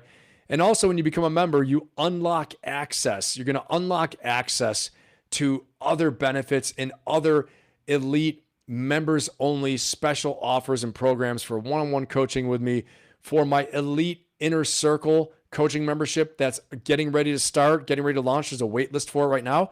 So if you join my membership right now, you'll have access also to my inner circle, super transformative coaching membership, okay? That is going to give you even a faster, more rapid transformation for what you're trying to accomplish this year, okay? I firmly believe who you have proximity to, who you associate with, the voices you listen to, the things you read, how you program your unstoppable mindset, build an unstoppable mindset will make all the difference in the world for you, from getting from where you are now to where you want to be. You have to decide right now, who do you want to be in 2026? Who do you want to associate with? Who do you want to surround yourself with? How do you want to perform? How much fire do you want to bring every day? How much energy and enthusiasm? How much grit do you want to have? What is it you're deciding you're going to be? Okay. But it really matters who you associate with, who you surround yourself with, who you listen to. Okay. And I think, honestly, I'd love to have you on board. Let's keep on looking. So unleash your genius, build an unstoppable mindset. It's time to stand up for yourselves. Okay. Again, these are the coaching memberships available. If you click the link in my bio, okay, in my YouTube bio, this will take you right here for my coaching membership and community. You scroll on down to answer every question you have, okay? And there's also a free gift available for you too. just put your information in there. This will be sent to you right to your email. And if you're looking to do one-on-one coaching, there's a little bit more about me here. Okay, some more cool pictures as well. And if you're looking to do one-on-one coaching, there's a chance on this same page to book one-on-one elite level coaching for high achievers. You can work with me, okay? Tailored strategy, personal accountability, transform fast with private coaching. But what we're going to do is we're going to go ahead and take you inside the membership and inside the community. Many of you have already seen this, but I'm going to keep playing it for those of you who haven't so you can see what it's all about. All right, here we go. All right, everybody, welcome. So glad you decided to click and learn more about my coaching membership and community. I think you're going to get a ton out of it, okay? This is the place where we're going to help you to make a breakthrough from where you are now to where you want to be, to go ahead and get ahead. And my Ferocious Optimist community is going to be there along the way to support you, help you grow, help you stay on track, help you keep your mindset strong, help you to get back off the ground if you get knocked down at any time, okay? And it's a great supportive community that's going to be there for you, whether you have questions or you need support. You get the challenges, weekly and monthly challenges after the coaching session. Then there's a coaching session, the live coaching session each and every month. That's going to go for about an hour. Then plus Q&A, I stay for as long as you want to stay there for Q&A, usually about 30 or 45 minutes afterwards. And I post all of that in the members area and in the community. So let's go ahead and check this out right now. Let's jump into the members area and take a look what it looks like inside. So you get the actual experience of what it's like to be a member inside my coaching membership and community. Here we go. All right, you can see this was session 1 right here, the live coaching call with me. And some of the notes I have here to please download the Membership Success Path PDF and review it. Click resources button to access. So let's do that right now. Okay, and this is my Membership Success Path. Okay, this is how I describe to you exactly how I want you to succeed and the change and transformation that I want to see you make. Okay, the different stages you have to go through in order to have achieved the objectives that I want you to achieve within the membership. So you'll know when you've achieved everything you need to achieve within the membership, all the way through stage 1, 2, 3, and 4, until you're absolutely in orbit and you're mastering life. Okay. And so it's not just like an infinite membership. You can stay as long as you want. Hopefully you stay for your lifetime, but there definitely are objectives that I want you to meet. Okay. And I clearly define those. And I walk you through in session 1, which you can replay anytime you want. I walk you through in session 1 just exactly how we create that transformation and through the success path and what all of those goals and objectives are along the way. So let's go ahead and take a look at this right now. Okay, you can see here, this is the coaching membership. As I'm doing a coaching session, using a presentation to coach from as well too. Okay, and then the Q&A, of course, afterwards. All right, and we'll jump into the next month. All right. Session 2, here are some of the notes. Topics covered: daily morning routine for focus and energy, daily planning and execution. Okay, let's jump inside the coaching call itself. This is the Q&A towards the end. And you can see here we are talking about different focus areas, going through the actual presentation. You can see I'm coaching in the little window up here. Okay. So this is what it's like inside the actual membership when you do the live coaching call with me, all right? And then the great thing is that you have unlimited replay. You can replay this as many times as you want. Go in here, the membership. Let's say you didn't understand something. You go ahead and click in here, go ahead and check it out, and then go inside the resources button, and you can actually download the PDF, the presentation, the PowerPoint presentation I used. Here's session 2. That I use to coach from. Okay. I try to use some humor in there as well too. It's a great time. We have a fun time. All right. I don't think any other coach does this where they give you the actual presentation that they're using in order to create the transformation in the coaching call. They don't give you the presentation that they're using to coach from, to teach from, but I do that for you because I want you to be able to go back. I want you to go back and be able to replay this and learn as much as possible. Okay. So that's one of the great things about this membership is that you have unlimited replay in the video, unlimited replay in the presentation, as much as you want. Download it, look at it. You're going to get downloadable content such as the Success Path PDF that's in there. Also a discipline and habit tracker, among other downloadable content that I post from different sessions. Okay. So in a nutshell, that is it within the membership itself. And I'm so glad that you came here and that you took a look inside. I know this is going to be a great membership for you. Inside the community itself, let's go ahead and take a look there now as well. All right. So we go ahead and click over into the community, take a look, and you're getting to see a little behind the scenes peek from my coach's site. Okay, and this is the actual community itself. And you can see here, I've got some motivating things, and there's a challenge posted as well to do the 80-20 rule, some of the different posts from different people within the community. Okay, you can see it's a pretty lively community, people posting a lot of different things. We have different challenges that are posted as well too. Join the weekly and monthly challenges. They're going to help you get ahead. One of them is how do we have a goals progress report, checking on your goals, doing breath work, 1 week of no fear, all these different things, weeks of rest. Okay. And so there's also a leaderboard too that you can post that you can get points for. Okay. You can see right now I happen to be at the top of the leaderboard, which is good since I'm the leader and the founder, but sometimes people get ahead of me, which is awesome. So there's a friendly little competition along the way. Who can have the most interaction, who's accomplishing the most of the challenges, who's supporting everyone the most. Okay. Up here, you've got some of the announcements. I will announce the live coaching session 1 week ahead of time, a day ahead of time, and then usually the morning of, and then 1 hour before, and actually when we start. So plenty of reminders to make sure that you don't miss a single coaching session as well, and to make sure that you stay on track. The coaching community is fantastic. Okay. I think you're going to get a ton out of that. And I know this is going to be a great experience for you. This is your chance to work inside a community that's going to hold you accountable, help you to achieve your goals, help you to achieve more. When you feel like you're having some friction, you're going to have a community there that you can reach out to and ask people, hey, have you ever seen this before? Hey, have you ever done this before? People will respond back. They're going to jump right in there and answer you, okay?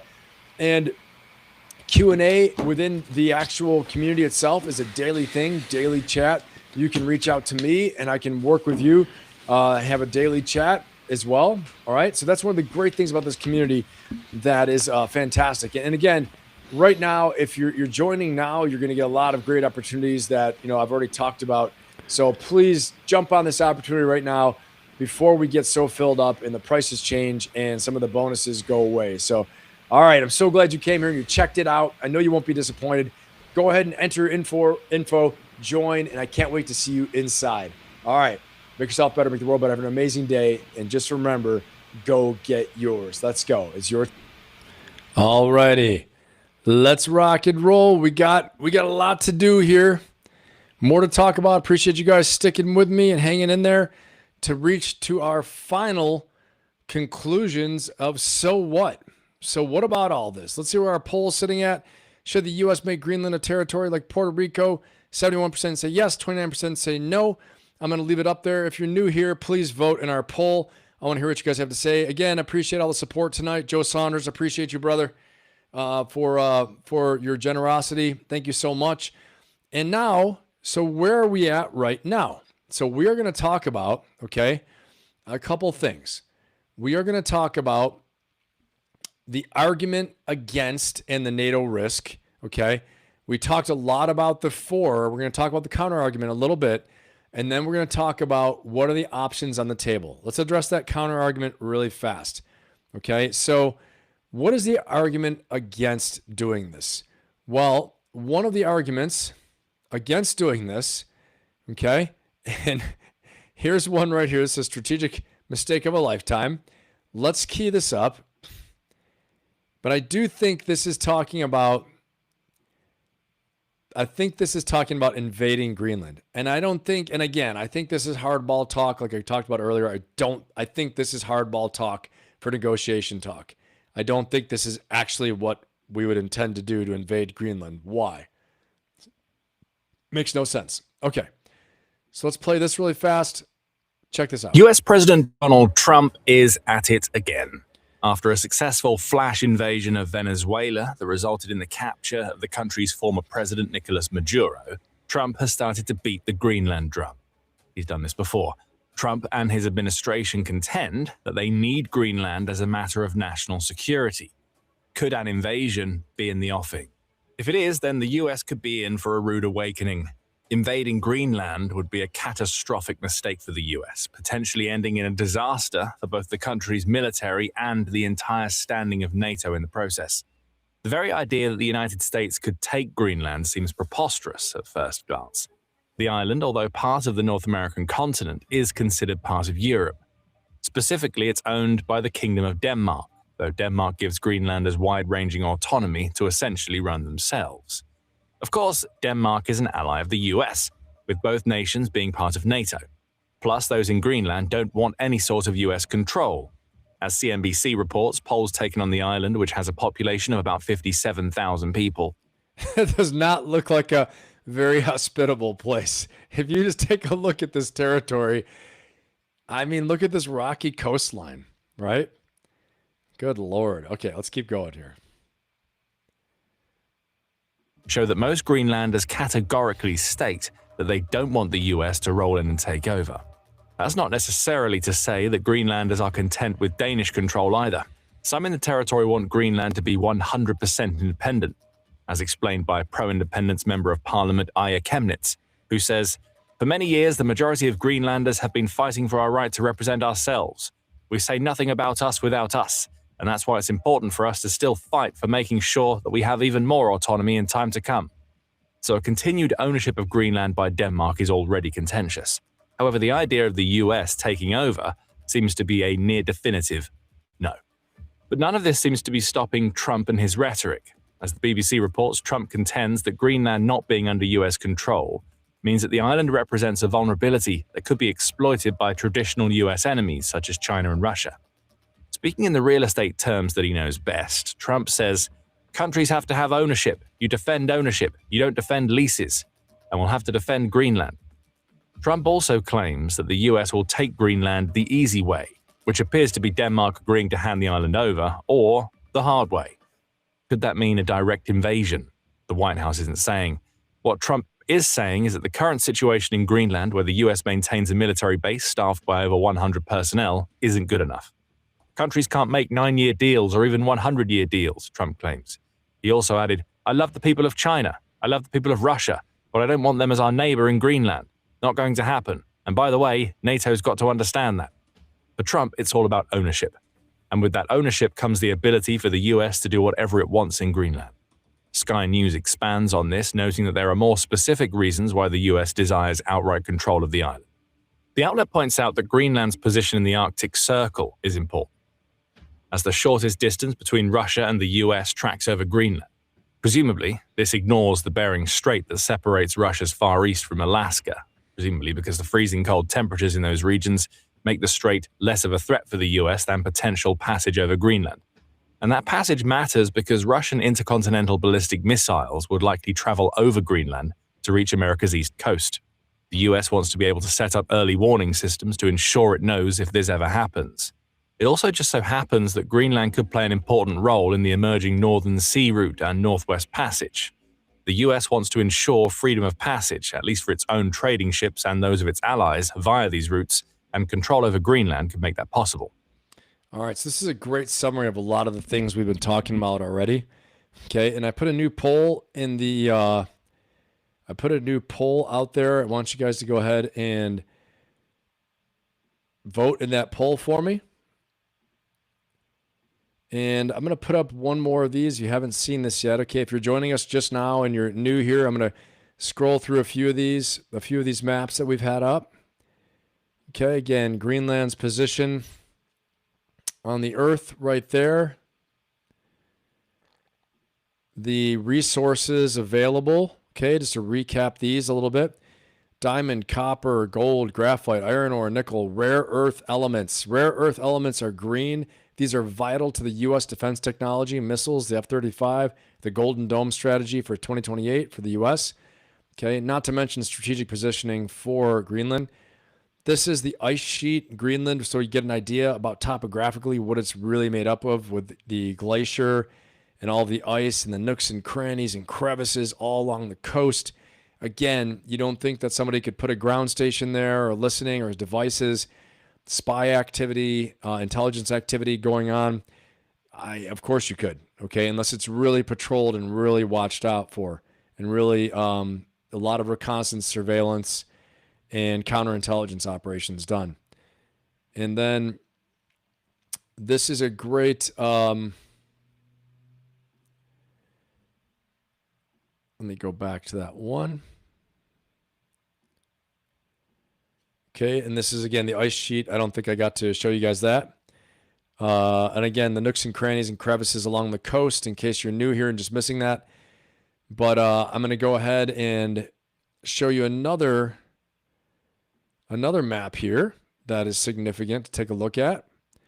This is the Arctic Route Belt and Road Initiative that China has for the red, okay, in the red. So China considers itself a near Arctic power. Just a quick recap for those of you just joining us right now, okay? And please remember to like, subscribe, and share. You can see the dark blue is the maritime route of the Belt and Road Initiative, and the light blue across the land is the overland route, okay? These are the ways China is going to maintain its trade, maintain its influence, maintain its freedom of energy trade, energy shipping, all those things like that, okay? And then also goods and merchandise. And then we're going to go in. That was the video we just watched. But I want to talk a little bit more. I want to talk a little bit more about what the options are, okay, while we're doing this. And we'll watch a little bit more of this video, and then we're going to talk about some of the options. Oh, and Greenland has a lot of oil and gas. 50 billion barrels of oil. Oh, and Greenland, those of its allies via these routes, and control over Greenland could make that possible. Oh, and Greenland has a lot of oil and gas. 50 billion barrels of oil and gas, according to Sky News, along with a host of valuable mineral assets, including uranium. But it's not like the Trump administration has shown much of an interest in taking over other countries' oil, gas, and mineral wealth. Well, unless you ignore Trump's statements noting oil as a big motivator for the capture of Maduro, to the point where he has requested that America's oil companies invest $100 billion in the country, or how the current administration has wrangled a minerals deal with Ukraine that will allow the US to profit from Ukraine's vast mineral reserves, albeit under the guise of a reinvestment fund designed to rebuild the country in the wake of the Ukraine war. Sarcasm aside, it does seem that defense concerns drive Trump and his administration, with oil, gas, and minerals being a secondary benefit due to how difficult they are to access. All right, so even on this channel, okay, this commentator is saying that really security arrangements, security concerns drive the Trump administration more than energy, more than gas and oil. That's his assessment. I tend to agree with that does what seem to be. Fear drives them a lot in the international environment.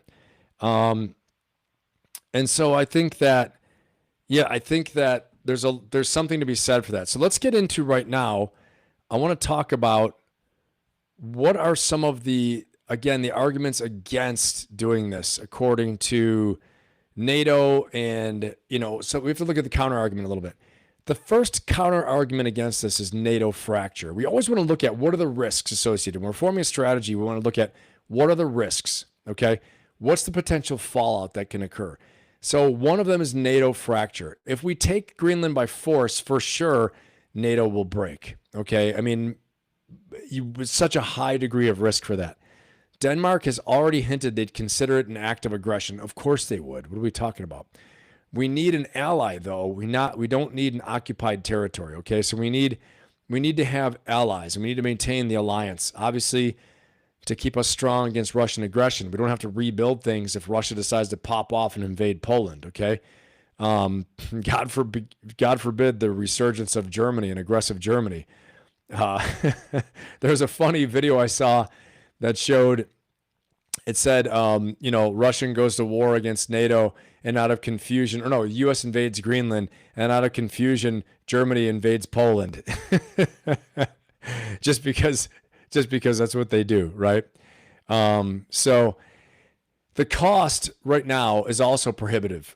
Denmark pays $600 million a year in subsidies to Greenland. If we own Greenland, we need to pay for it. We need to pay the bill.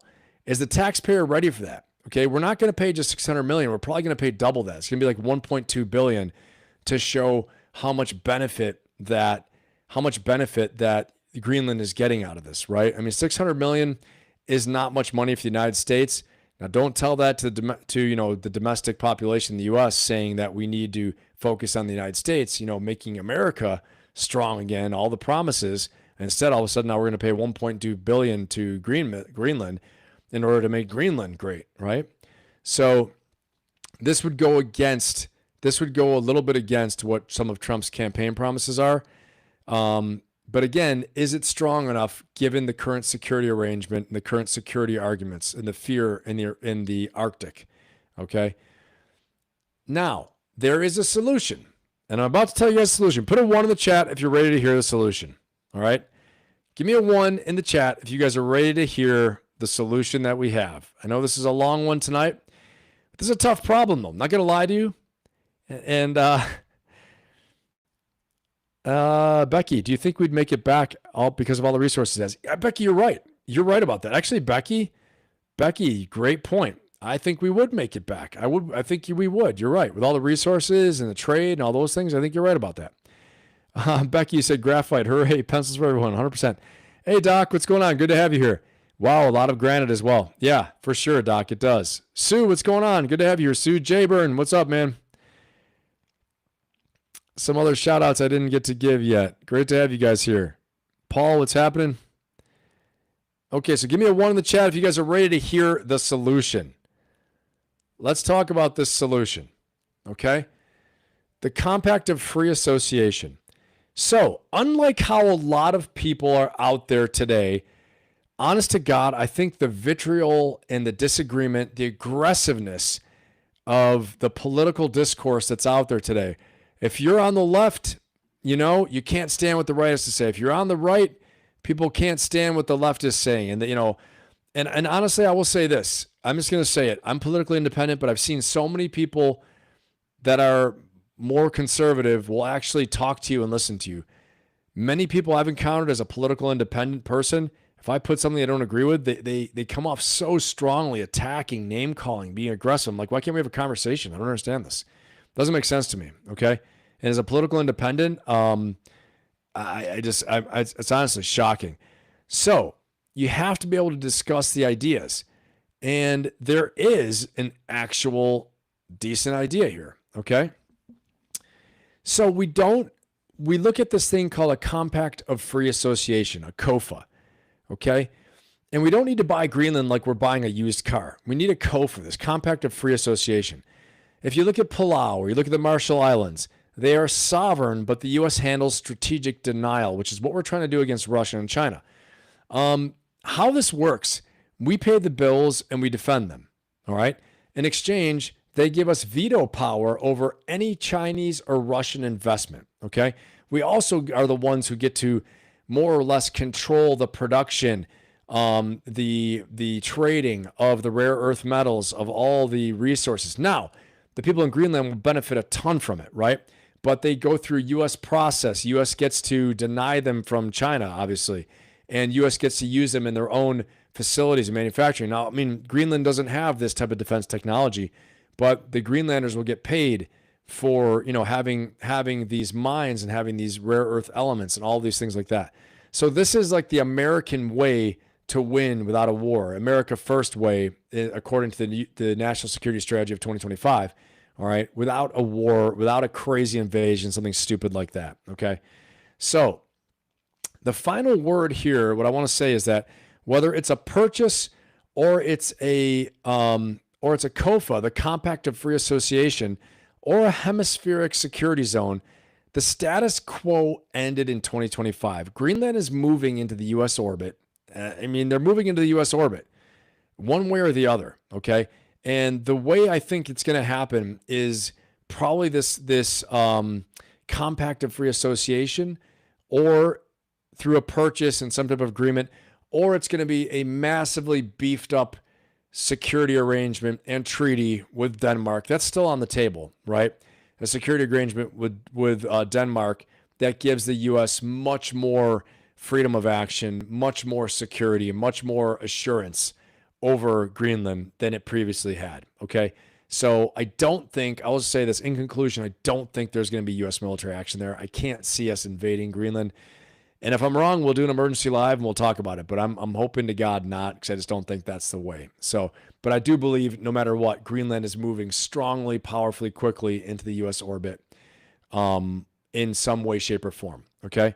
So let's see what questions you guys have in the chat. Put a 1 in the chat if you agree with me on that. If you think that that's the way it's going to go down, put a 1 in the chat. And then any questions you guys have, I want to see what questions you have about this. And I appreciate you being here tonight. I thought this was an important one to cover. No one else is touching it, which is true. You're right.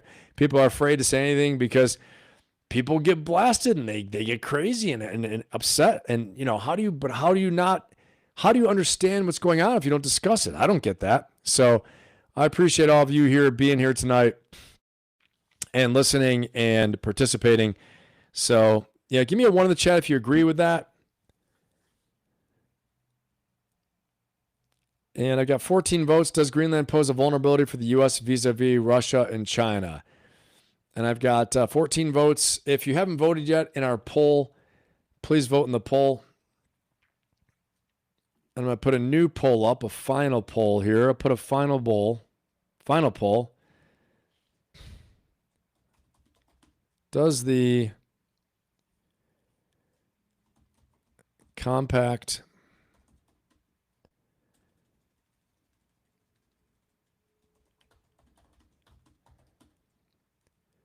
should the U.S. have a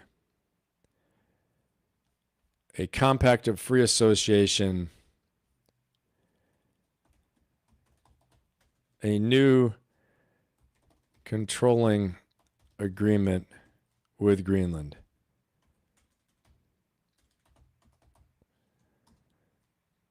A new agreement of control. Let me say that. New agreement.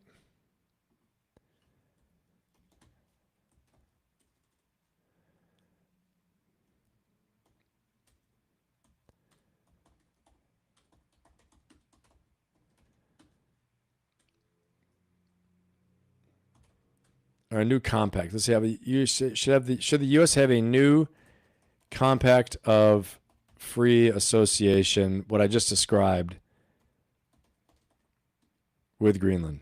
Okay, new poll. Let's see. All right, a lot of ones there. Hey, thank you, Doc. I appreciate you.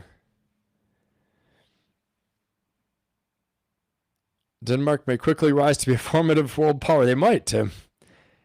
Is there a scenario where Denmark plays their cards to emerge as a power? Yeah, I don't think so. I mean, I just don't think that they have the economic engine to compete. Their best bet is to leverage this Greenland territory into strategic significance, which they have. But now I would try to get some type of recurring revenue model. If I were the Danes, I would try to get maybe, U.S. Technology transfer, military industry, some type of massive agreement where the Danes benefit hugely from this and they all get rich from it. I mean, it's the best thing they can hope for right now, to me, right? It just makes sense. How do you benefit your people over the next 100 years? How do you do that? So I think that's the big question. Can we share with Denmark? I mean, maybe, Becky. I don't know. It could be like you said. It could be we control the resources, we control them militarily. Maybe they somehow have some type of a thing with Denmark still involved. I don't know. I just think that the U.S. is going to take overall control, majority control militarily, economically. I think they're going to have veto power over any Russia or Chinese interests there. And the rest is for the diplomats and the security experts and the administration to work out. Phoenix, I was interrupted by unexpected company, but left the stream running in hopes of helping the algorithm. Oh, thanks, Phoenix. Appreciate you. I missed so much that I'm not qualified to comment. Good night. Thanks, Phoenix. Appreciate it. Hey, Brady, what's going on, man? Great having you. Yeah, so any questions, guys, put it in the chat before we close this out. And I will get to those. Appreciate all of you being here. And again, please, if you're not subscribed and you're watching, please subscribe, like, and share as well, too, if you think anybody's going to get something out of this. Again, as you guys were saying, not a whole lot of people have covered a lot on this recently. I found some good videos, obviously, that I shared with you. I found some good reporting. But, as of over the past few days or weeks, I have not found a whole lot as of right now touching it. We're definitely going to hit the Iran topics. We're going to hit Iran on Friday for sure. Possibly, depending on what happens, we might go live again tomorrow, but we will see what happens. I appreciate all you guys being here. Any other questions right now before we close this out? Let's see. Trump is not the sharing kind. Jay, I think you're right. We'll see. Again, my big thing is, Steve, 50-50 with Canada. Why not go 50-50 with Canada?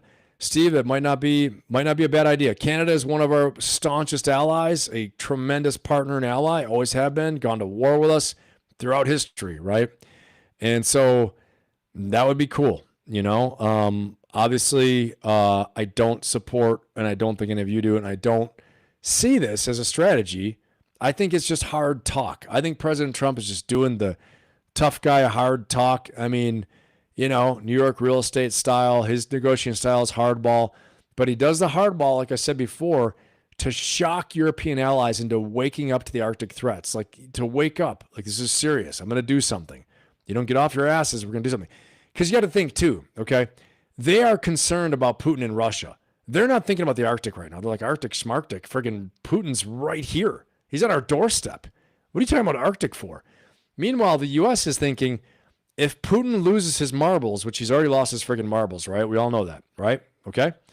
If Putin decides to attack the U.S., World War III comes, guess what? He gets mad at the U.S., he's lobbing missiles right over Greenland, okay? He's launching airstrikes over the top of the polar cap because it's the fastest way to get there. He's not coming across Europe right to the U.S. if they need to. He's sending ballistic missile submarines right down from the Arctic, okay? That's what they're going to do. So, again, consider the strategic context right now is that, yes, Europe is mesmerized by Putin in Ukraine, the potential of invasion from the Russians, all this stuff like that. Like I told you before, Germany's rearming. They're actually instituting compulsory service for Germans. I mean, the old Germany's coming back. Hopefully not with the Nazi touch, obviously, but the alternative for Germany, right-wing party, is on the rise. So I'm just saying. So the U.S., as it looks at things, says, okay, NATO doesn't have its shit together. Ukraine is surviving and fighting because they're tough-ass people, assisted massively by the United States. Europe is assisting them as well, too, like the UK and France, okay? And so if this kicks off with Russia, they're not going to think of the Arctic at all. And we're vulnerable. Things could happen. Meanwhile, China could just sneak right up there, right? Or China, even more reliable. I'm exaggerating a little bit, but probably more probable what's going to happen is that China is going to just choke off the United States from the rare earth elements, and the U.S. defense technology system, the apparatus, is going to get choked off from F-35s, from missiles. The Golden Dome by 2028 is not going to be a reality. So these are very essential, very urgent topics amidst the backdrop, with the backdrop of Russia invading Ukraine, possibly World War III kicking off, all these things happening. Okay, so there's a lot to consider there, guys. And that's what I think. I think that this compact of free association or some other peaceful situation where the U.S. can meet its security needs, because that's the bottom line, right? The real need is no Russia, no China in Greenland, okay? No infrastructure. No undersea cables are getting cut or in danger. The Greenland, Iceland, UK gap is under U.S., has heavy U.S. influence, okay? Prevent Russian Northern Fleet from entering the Atlantic undetected, okay? All those things are the priorities. And if we can meet those needs in another way besides, the hard way, then so be it. I don't know if that's possible. We're going to find out, aren't we? Okay. Hey, like I always say, it's been a real pleasure to have you guys here and being with me. Thank you so much for your support. I appreciate everyone. And as always, one second here. I got one more. Doc, you got a question for me just before I cut it off. Let's see. I just saw that pop up. And I got Tim as well, too. Doc, I'll hit you first. Ben, you'll love this. Granite, abundant in Greenland. It's said to be a conduit for little green men. Yes, awesome. That might be it, Doc. This is the answers we've been looking for. Thanks, Doc. I love it. Tim Burke. Ben, this is scary. I've never looked at the world in such a strategic way. It goes to show how complacent and distracting we get. Thank you for this. Of course, Tim. Thank you so much, man. Hey, brother, this is what I do, as you know. As a strategist, as an executive coach, a business strategist, national security strategist. This is what I do. So we first analyze the context. We take a look at the problems through first principles thinking. We look at our objectives. What do we want to accomplish, whether it's in our own lives to upgrade and improve our lives, upgrade and improve our business, upgrade and improve our leadership. But in order to improve our situation, we have to look at first, what do we want? What are the critical elements we're looking at? What are the threats? What are the opportunities? And then we go from there. So I hope you guys get to see kind of the method to my madness and how I approach problems in life. It's how I approach business problems, corporate problems, military problems, and in battle business in life, like I say. So I hope to see you guys all very soon. And thank you so much for being here, guys. And Mark, thank you. Ben doesn't call you guys and girls the best chatsters on YouTube for no reason. The damn right. We got the best chat on YouTube. You guys are the best. I am adding a little bit of cheering right now for everyone. I didn't do enough of it tonight, but here we go. We are doing that right now for all of you. Great job. Super proud of you guys. You stuck it all the way to the end. Now we all know more what the solution is for Greenland. We're doing it. We're on a mission from God. I'll see you guys all very soon. Make yourself better. Make the world better. Have an amazing, amazing night. And go get yours. The time is now. This is your time. Believe in yourselves. I believe in you. Let's go get it. Go get yours. Let's go. I'll see you all very, very soon. Thanks, everybody. We'll see you.